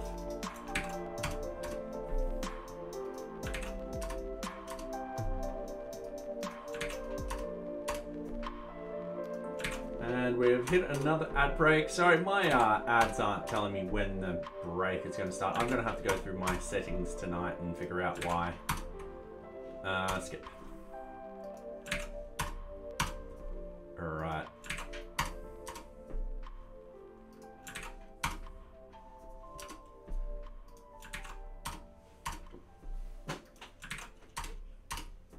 All right, we're just going through. Search has got the init in there already. All right. So we have restructured what we wanted so far. Let's have a look at our tests. So we've got test decorators, which we're gonna put in our init file. We don't have anything in there at the moment, but we will be breaking that up very shortly. Now that I think about it, decorators are mostly used for permission functions, but we do have other decorators too. So we might run a couple of decorator tests. So I'll keep the folder there until, yeah, further notice. As for tests specific bugs, so we have just 2 files in there. And hey, Jason, how are you? Good day all, and ARG with the weather here today. It's currently, it feels like 23 Celsius with 98 humidity, and the high is 37. Holy hell. I was just about to say 23C is nice, but yeah, the 37, whew, with the 98 humidity, oh, that's gonna hurt.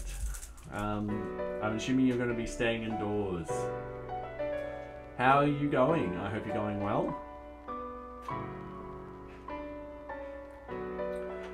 We're just restructuring our test folder. Nothing too serious. We've got test permissions, so we've got test admin, read only, team leader. So we've got simple sort of tests. We'll expand that later. The feel like ladder is supposed to be 46. Oh, ouch. All right, that is gonna hurt. Yeah, stay inside. That is, yeah. Whoa. Doing okay. Got an interview tomorrow, so that'll be nice. Oh, nice. Well, good luck. Hopefully it goes well. So yeah. And then we've got our test views in here. So I'm just having a look. Function testing. Assert equals. Ah, this is.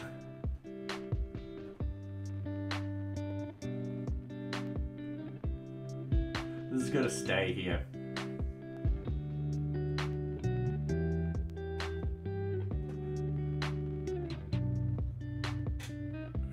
Alright, this is where I use it somewhere else. Alright, test permission denied.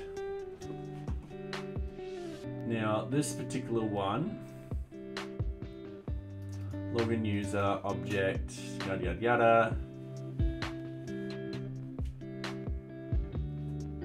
I use this in other places. Oh no, wait, test permission denied, test case. So we've got a page that tests the permission denied, which literally gives out a 403. Seems like unit test. Yes, I think you're right. I think this is a specific unit test. This will go under the views.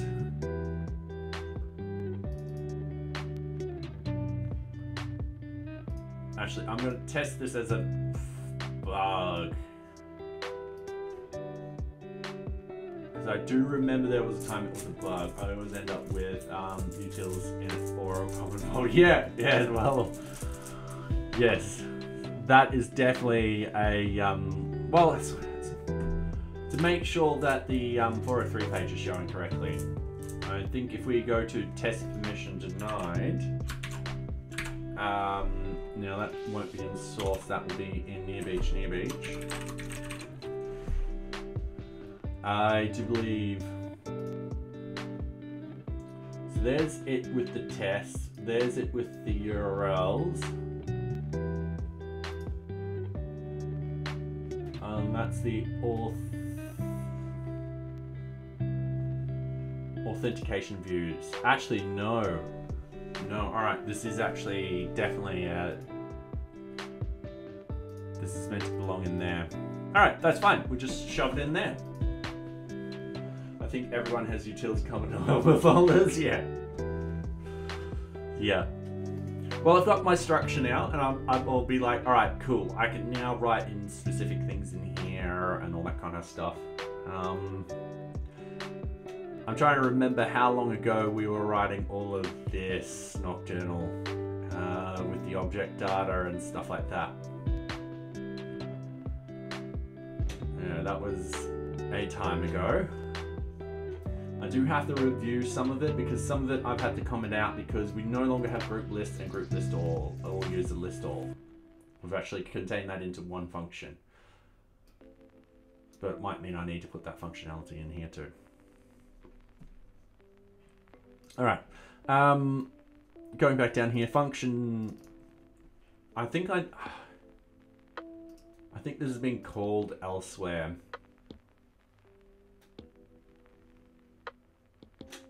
Response array self, yeah, this is called elsewhere, so this is just a common functions. This is tests, redirection of non-logged in users. This is definitely user permissions, so this is definitely go under user permissions. Test user permissions.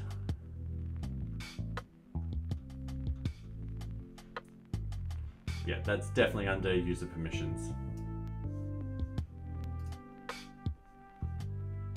Got to jump in the meeting. All right, thank you very much. I've still got half an hour to go. So yeah. So I'm just solving the cube.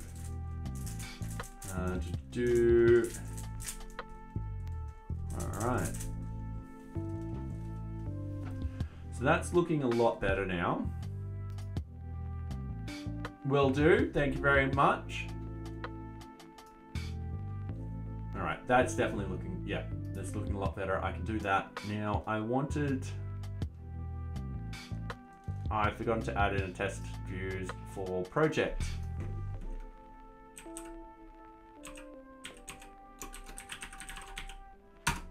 That's fine, we'll just add it in.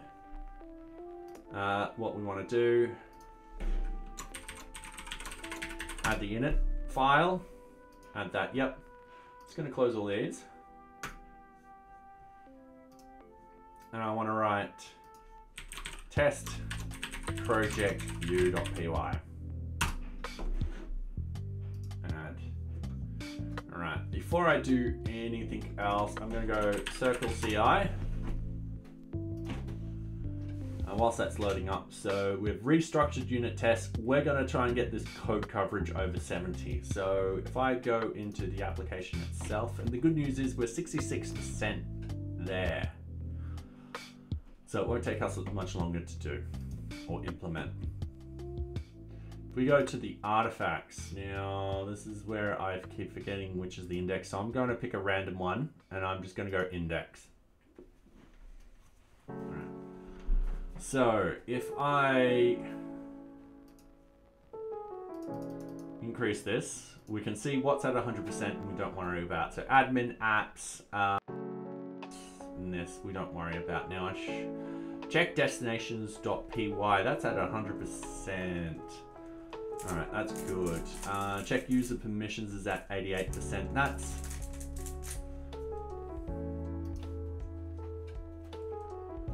so if I scroll through here, so raise permission denied. We don't have a permission denied for this one. Check the ability to interact with the change tasks via the RFC.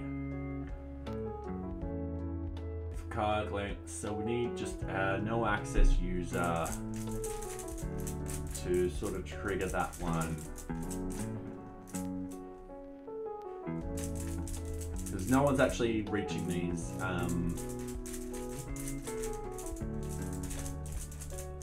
Yeah, no one's reaching these yet. These denied. So if permission lookup equals nothing, raise permission denied.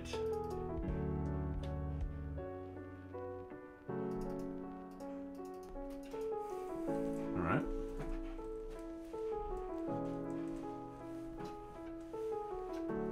We can easily test all of this, yep.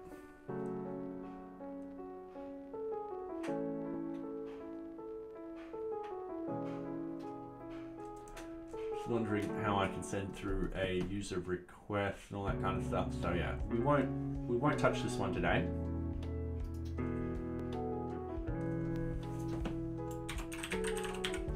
But we've got the project one, which is at 62%. If we scroll down, new project save. So we're not saving anything at the moment. So this is where we can save as an admin, as this, as that. In this sort of case, I want to keep the permissions separate.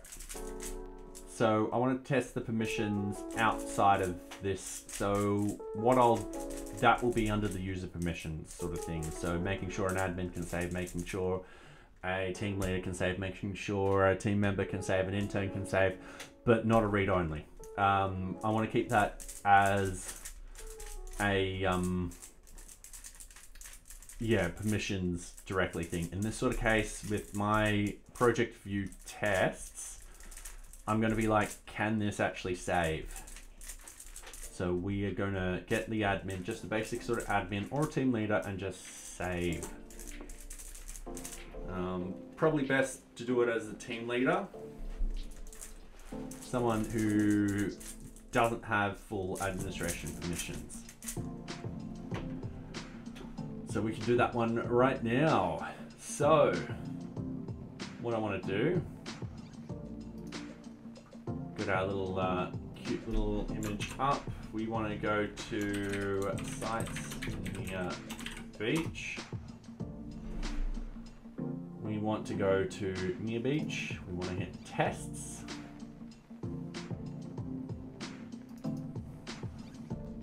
Is there a coverage? So I'll just see if there was a, no. All right. We want to open up this Excel document.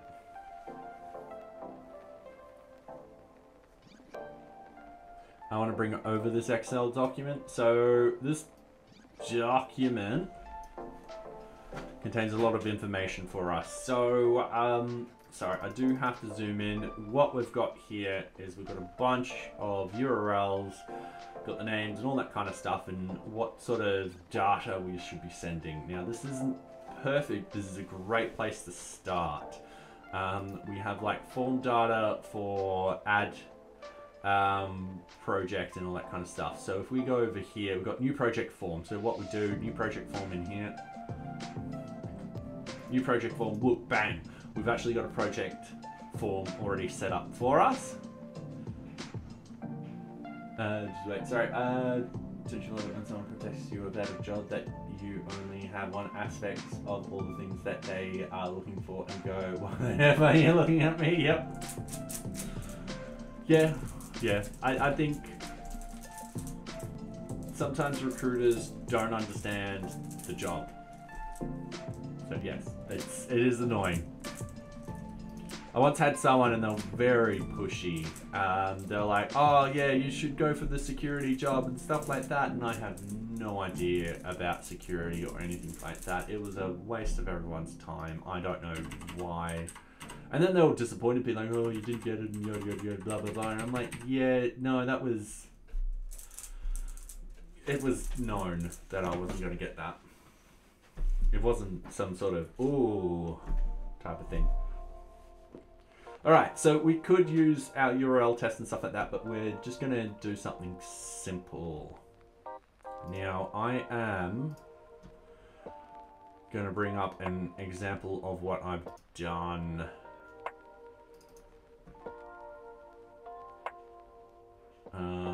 Test login. No, I want to, let's do test admin. Just putting that over there just for reference. So what we need, oops, sorry. From Django.tests, import test case and client.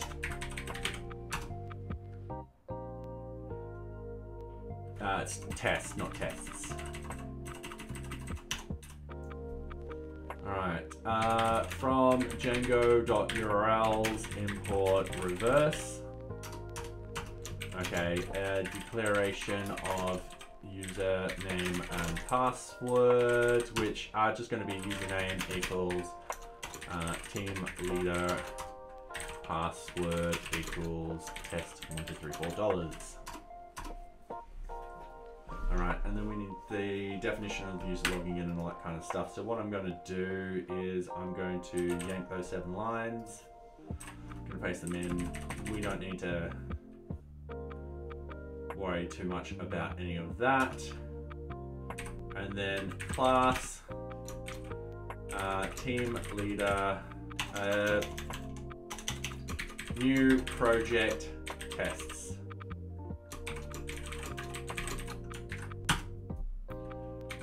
Fixtures equals the NearBeach basic setup .json def set up. Now it's going to be itself. All right, so login self dot credentials equals. This is as simple as me copying the next 10 lines.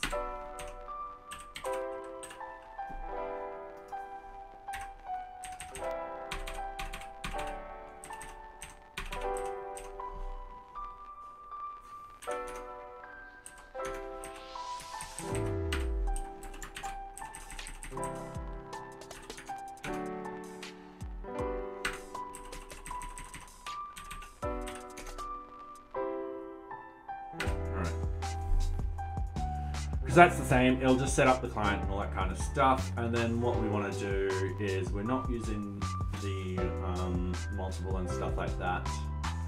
What we're actually doing is we're just passing through all that data.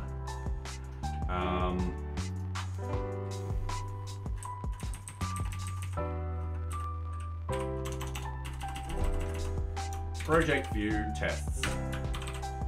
Alright, and then down here, what we want to do is test new project as team leader self. Alright, cool.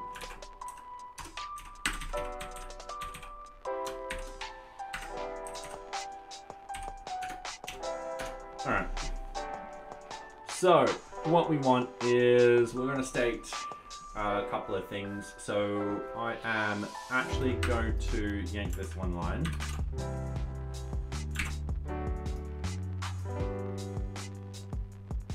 Right, we don't have URL tests or anything like that. That's new requirement item. Sorry, no, wrong line. This is new project.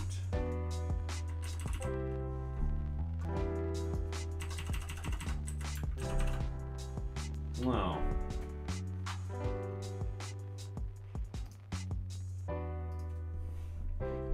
We're just going to grab the form data.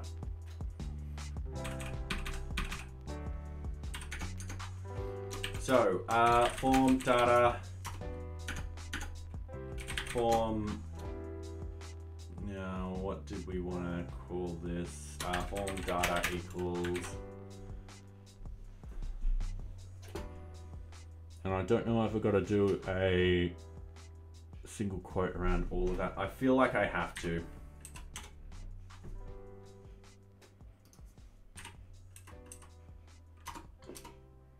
All right, so that's form data.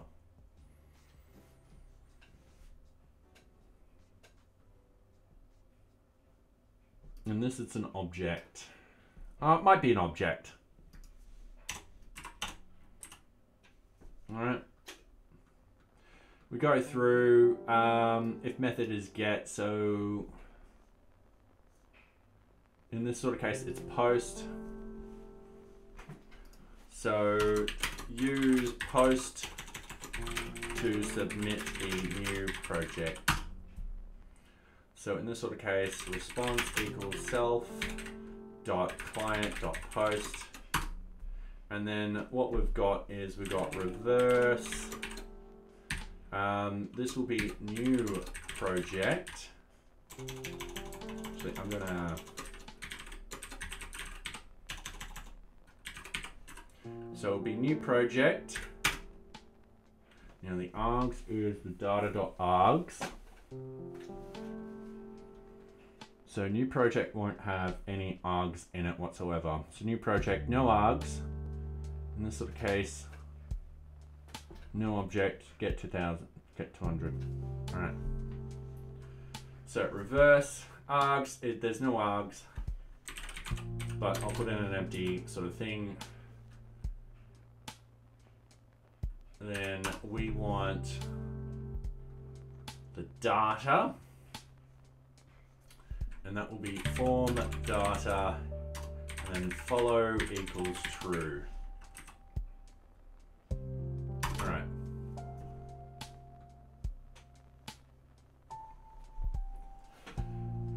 And then we self.assert equal response.status code, and that will be 200.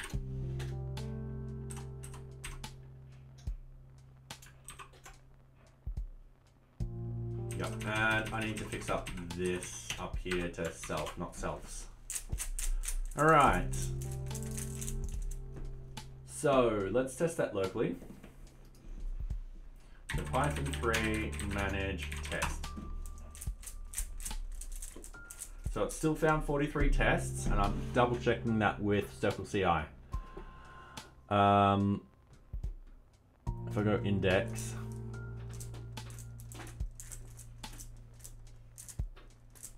Actually, no, it would be...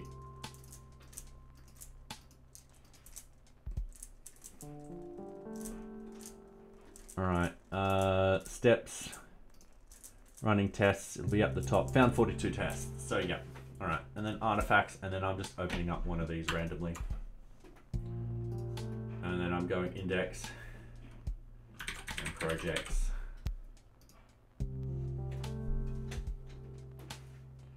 And then project information save. So we can do the exact same sort of code for save and hit 2 of those. And then, ooh,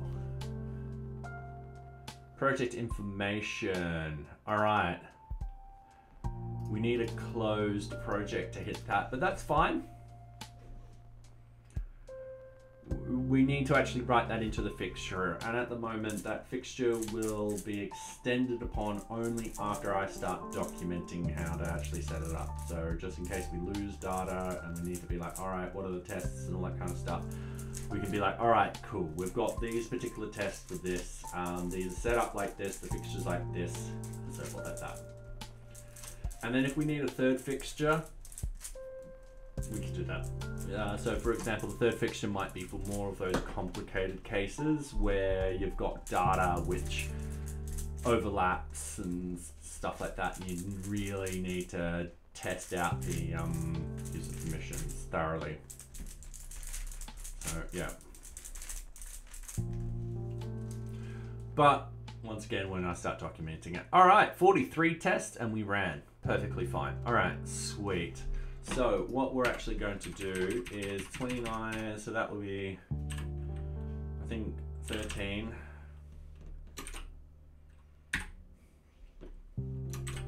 And what we want to do is test save project as team lead. So we've got a, we've got our data and so forth like that. I think we can use the same data, and then the args would be location. It's location ID project 2. All right. Reformat this file.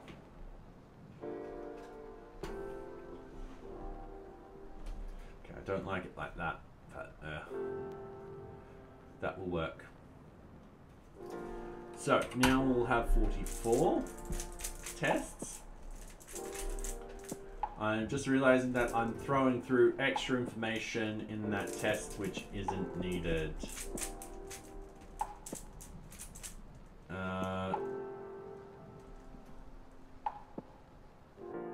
Yeah, and I forgot to actually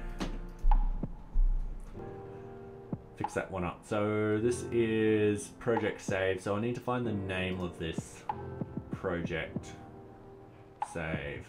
So let's go to the URLs. Let's go find, I can now close this one. Find project save, new project save or project update.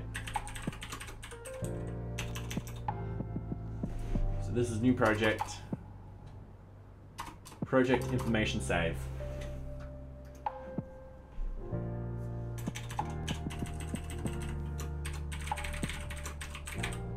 And I believe I don't have group list passing through, so that will change to that. And I don't like how this is automatically set this up, so I'm going to change this to a proper.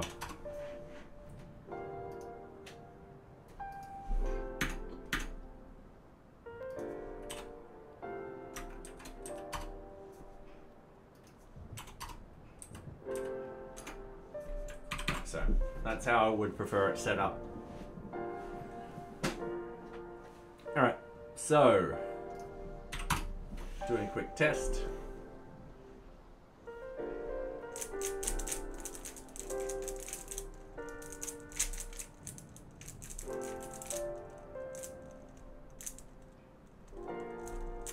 And what we can do is we can replicate this for tasks too. So this failed, no reverse for project information saved with arguments project. I have screwed that up. Let's have a look. Project ID. Project ID. Right, now this is, once again, sometimes I like to split these things up.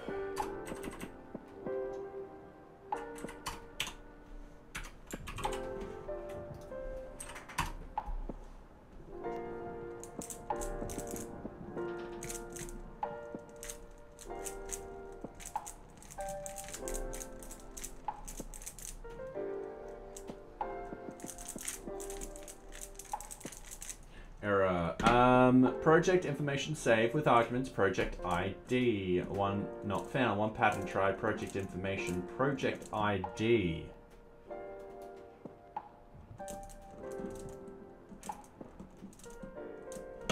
Have I spelled something wrong?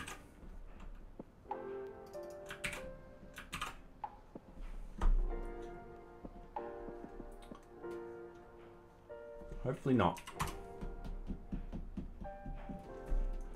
But let's have a look at my other tests again. So let's go object data.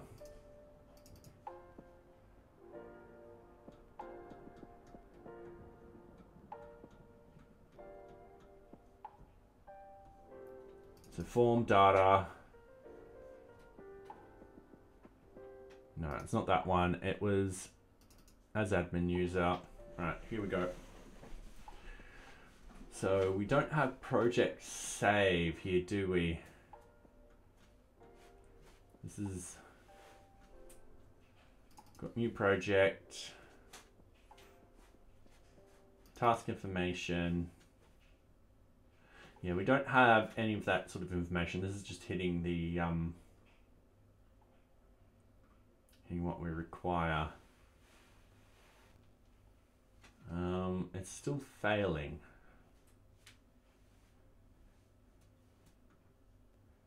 Data.args. So that's the second value. Oh, is it just one?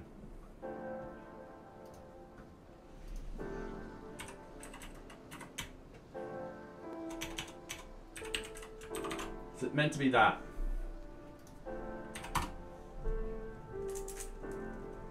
We'll find out in a minute. All right, just waiting. It's not taking us too long to actually run these tests, which is nice. Oh. All right.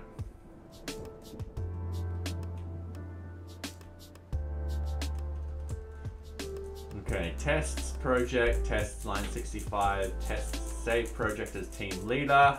This is a different error. This is nice. Getting a 400 instead of a 200. Now those who, I keep forgetting what a 400 is, so http.cat 400 is something like bad request. There we go, bad request. Wonder why. Why is it a bad request? It's got organization.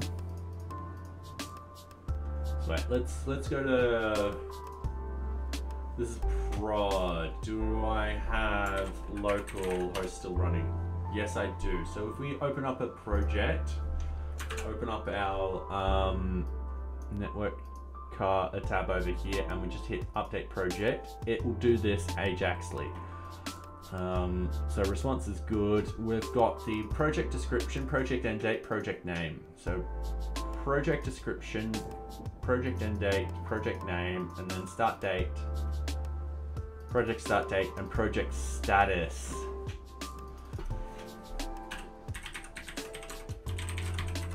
Alright, and then with the project status, we are just going to keep that as new.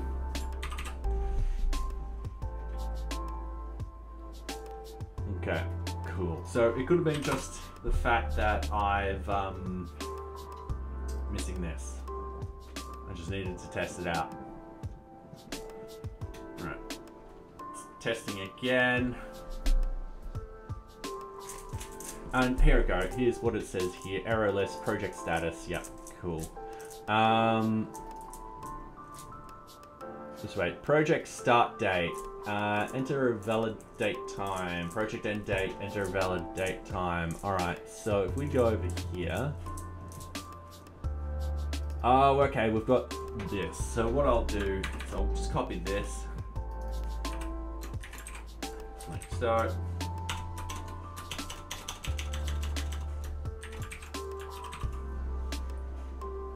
Right, now that should work. Gotta start reading my errors properly.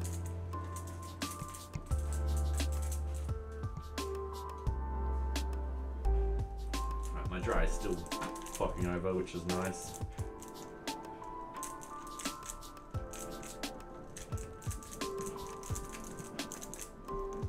Alright, ran test, everything done. I don't know where this reverse URL information comes from. But that's fine for the moment. So what I want to do now, this is test project view. I'm going to cheat. I'm going to copy. I'm going to paste this into task. And instead of that, it's just going to be called test task view. I'm going to add it in.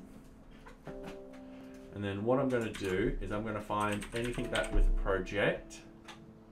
And I'm going to update it. So what I want to do first, match case. I also want to relay it to task. And replace all, project, task, replace all. I'm going to hit save. Now, the only thing I need to edit is this and this. Which won't take too long. We've got the spreadsheet. So new task. New task form, I did do it. Ah, so close. So essentially the form data is going to be one here, and I might add in a couple of permutations. And then that way people can be like into this and reference stuff. So what we want to do, let's go find all. Actually, even better, let's find our forms. We're going to put our forms over here. Alright, what we're going to do is find new task form. And we're going to fix this up. Because we all know me, I like to keep things neat and tidy.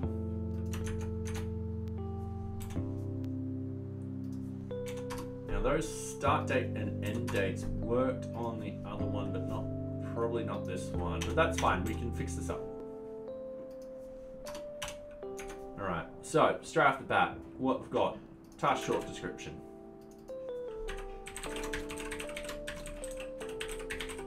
We've got task description, start date, end date, organization, the group list. Group list is there. Alright, everyone's happy with this one. Now this one will be task short description. We've got task description, task start date, task end date. Now the task status, so this will be task form.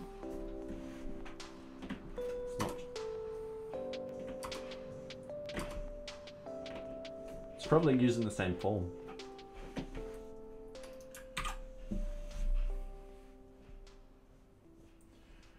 Alright, so we're just going to test it out.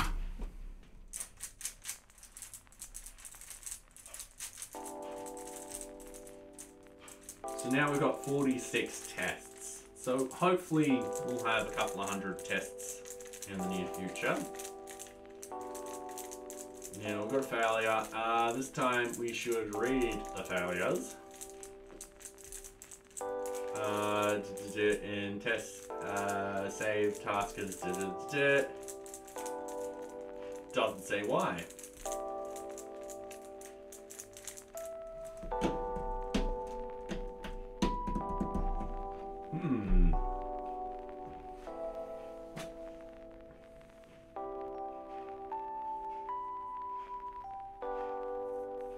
That's annoying. Oh, sorry, my eye.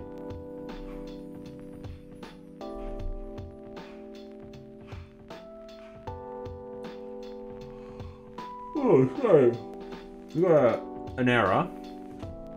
Line 70. So it's this one here. We got a 400.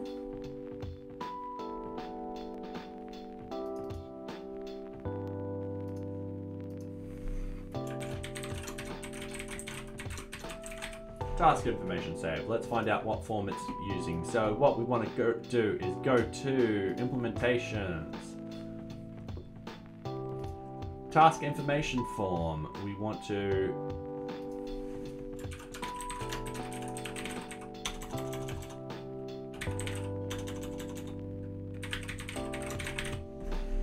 Alright, so we've got, if we go over to our test task view, we have task short description, task description.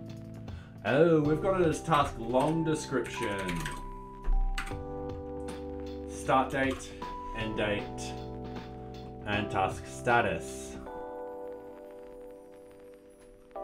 Now, if we go new task form, long description. So yes, I've made a mistake. Long description.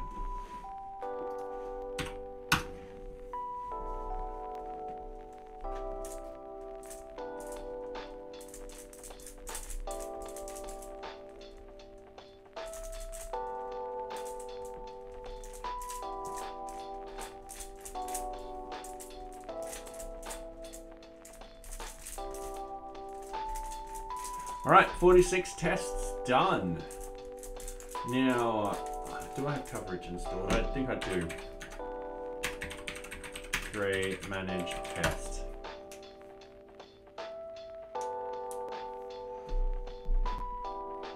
Okay, let's test this out. Let's cause I should cover 100%, almost 100% for those particular tests now. Python 3 pip install coverage. Yep, we should have that. Oh, coverage did work, so yep. PyTest coverage run. All right. Now let's run as in yep.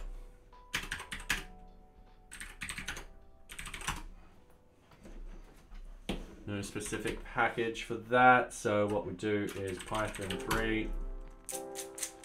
All right. Django. Django coverage tests. This won't take too long. I did this the other night, I swear. Coverage run test py settings equals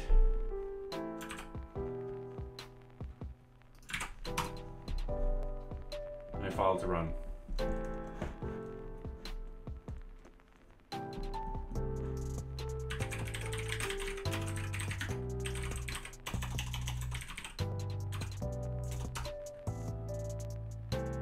Test. All right, coverage run manage test. Alright.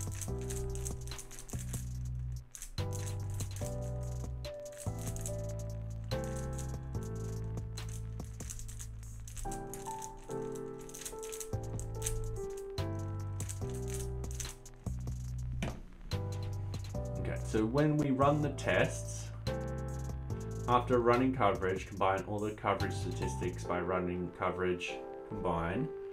But after that, generate the HTML. All right.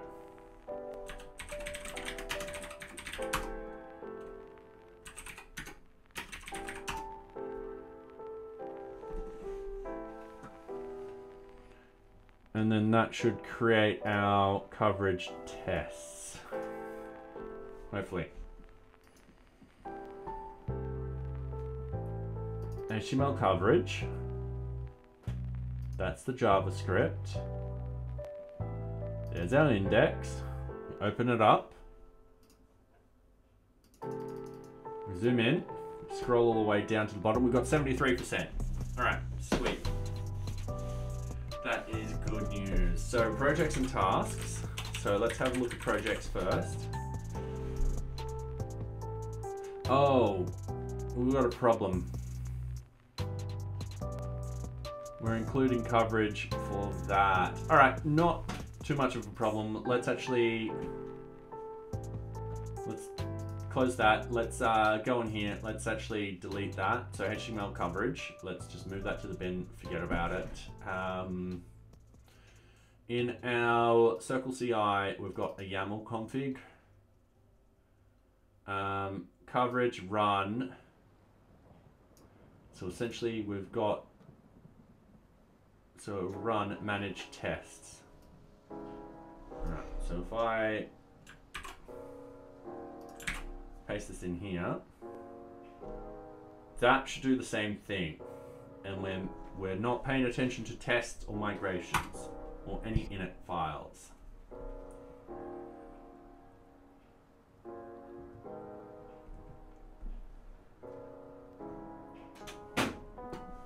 And we can perfect this command in the future too.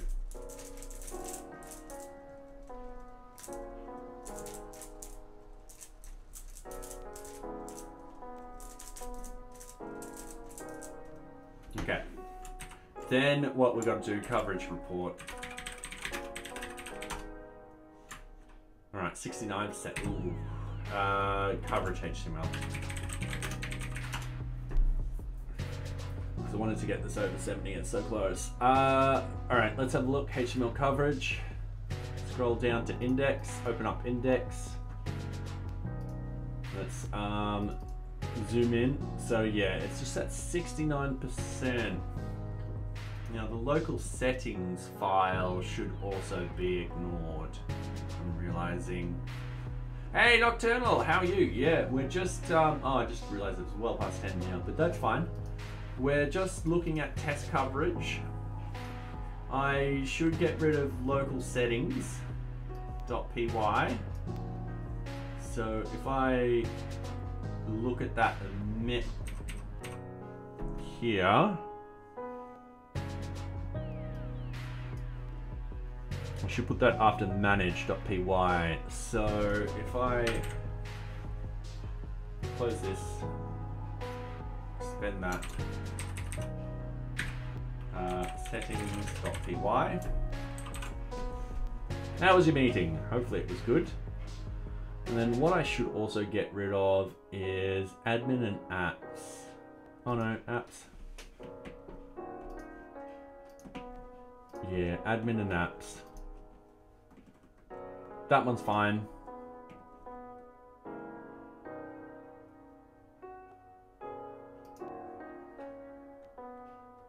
I am getting rid of a couple of 100% here. I had to make a DevOps pipeline that runs coverage and gives me the results to put on a dashboard. Oh, fair enough. It is handy. I mean, all this is handy because essentially I've missed testing code before in the past, and unit tests have helped me fix those issues up. So I do, moving forward, considering I do want to kind of automate a lot of the testing, just make it as fast and as seamless as possible. So for example, making sure every single page loads correctly. It sounds silly, but sometimes it doesn't happen, which is really annoying.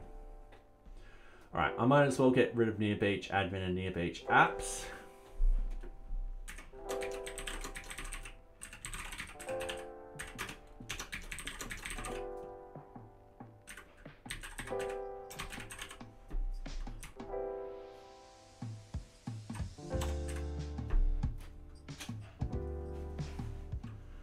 And yeah, let's have another run of this.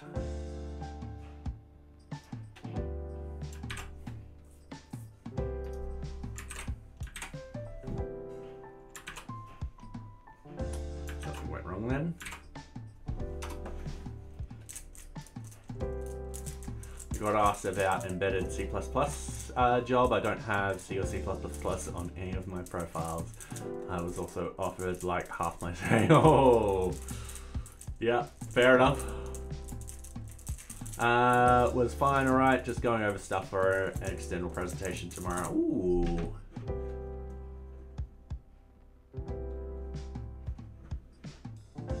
Okay, coverage report.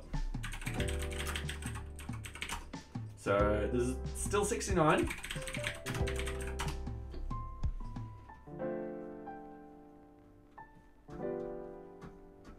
It's complaining that this folder is not empty, so I'll just move the bin.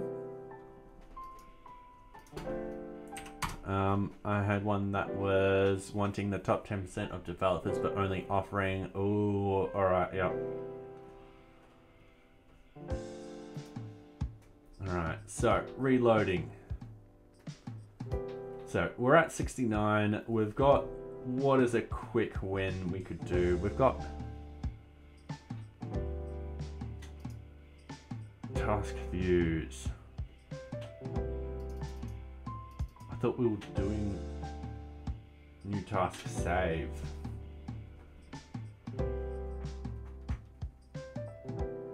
So task information will load up, task information save. New task save, I thought we did that. I thought we ran that test. New task.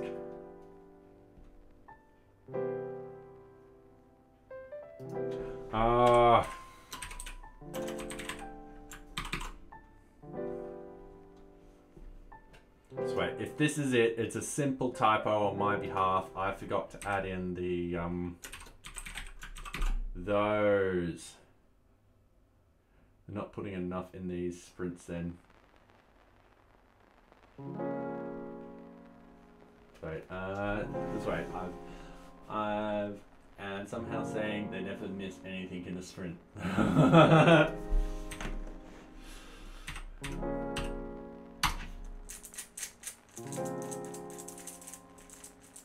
Or forcing them to work their asses off in the sprints, so I don't want to get that stressful or off a job. Yeah, fair enough. Fair enough. I think. Oh, we got a fail. We got two fails. I think when I pay off this place, I will probably decide one or two things: either still work full time or either just knock one day off. Yeah, it depends where I am in about a couple of years and what I'm doing. I mean, the end goal would be awesome to work on this full time. All right, test new name.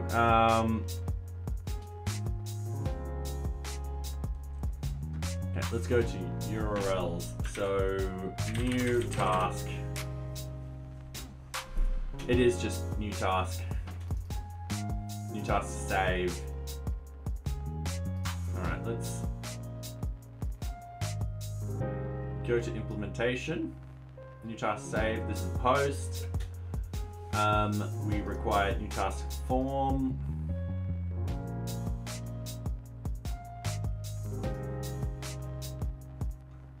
I'm just going to put this over here. And then I'm going to put test task view here. So we want to go to new task save. There are no arguments. Test new project as 943. 943, yep.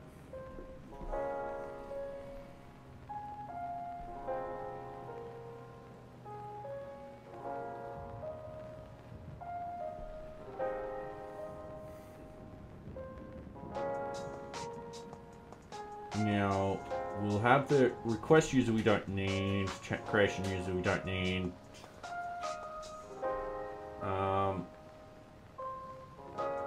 task short description, task long description, task start date, which I feel is needed like this. So I'm just going to do this. And organizations, yep, that's a one. Group list.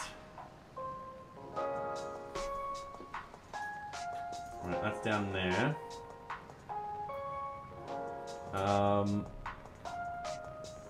Okay, I'm just gonna hit save. I'm just gonna hit the good old -3 manage test. I wouldn't mind a 4-day work week, yeah. And then have Wednesday off, so I'm never working more than 2 days in a row. It'd be nice also working on NearBeach. Now we've got 1F now. All right, cool. So the problem was essentially these date values. All right, I'm gonna sort this one out properly. So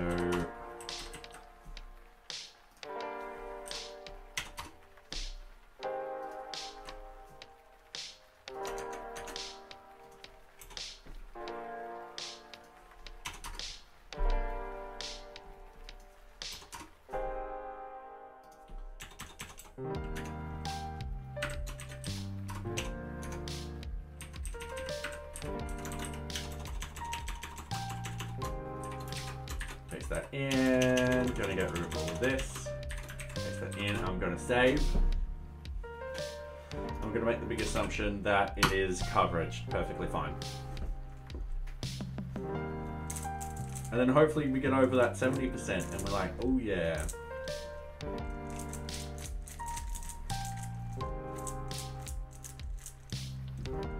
As I solve this.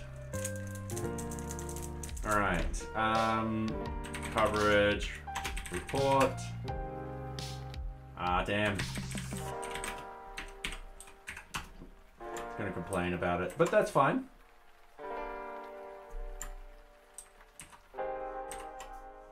Just delete it from here, move to the bin.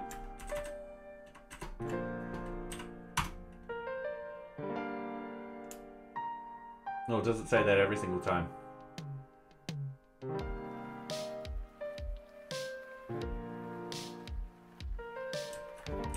I must say that every single time. All right, refresh this.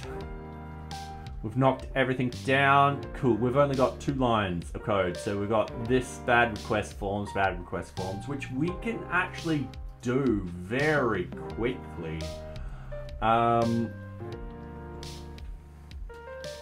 we've got task views at 97 and we've got projects views at 94. So we can do that form pretty quickly. So project information saved. Oh. Now we need to do a special close ticket for this. But that's fine.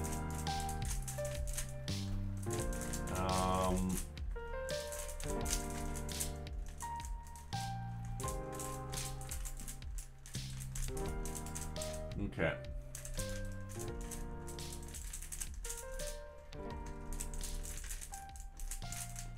Yeah, we can get this to 99.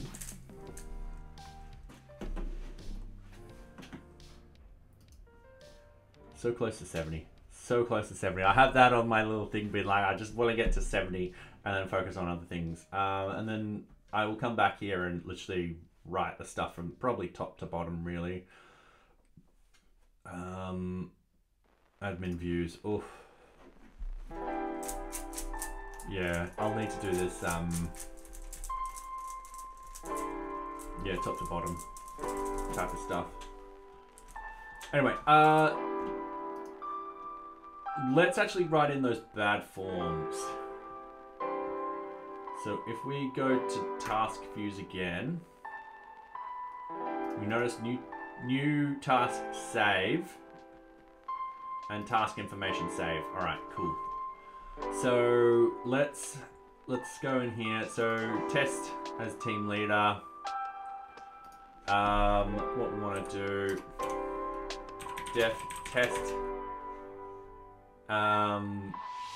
new project with bad form self. All right, cool. And essentially what I'm going to do is I'm going to go to 31. I'm going to yank 31 to 48. That's 17 plus 1 is 18. Then I want to go to 50.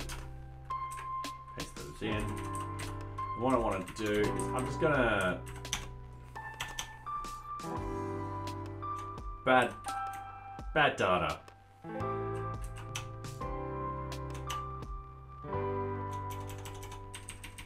Form data that is incorrect will fail. And then we just go 400. So we're just testing it to fail. In the future, what I'll do is I'll do permutations of this. So I will need to put in a note in future do permutations of bad form data to test all fields. In this sort of case, we're not really testing to see if Django will convert date time and all that kind of stuff and all that stuff, because we're assuming Django has done those things. In this sort of case, we're just been like missing fields. We'll throw up errors. The same thing with down here, number 72. So what we want is 72 to 93 is 21. Plus 1 is 22.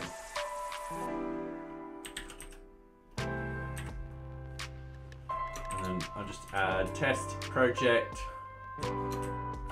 save project with bad form data.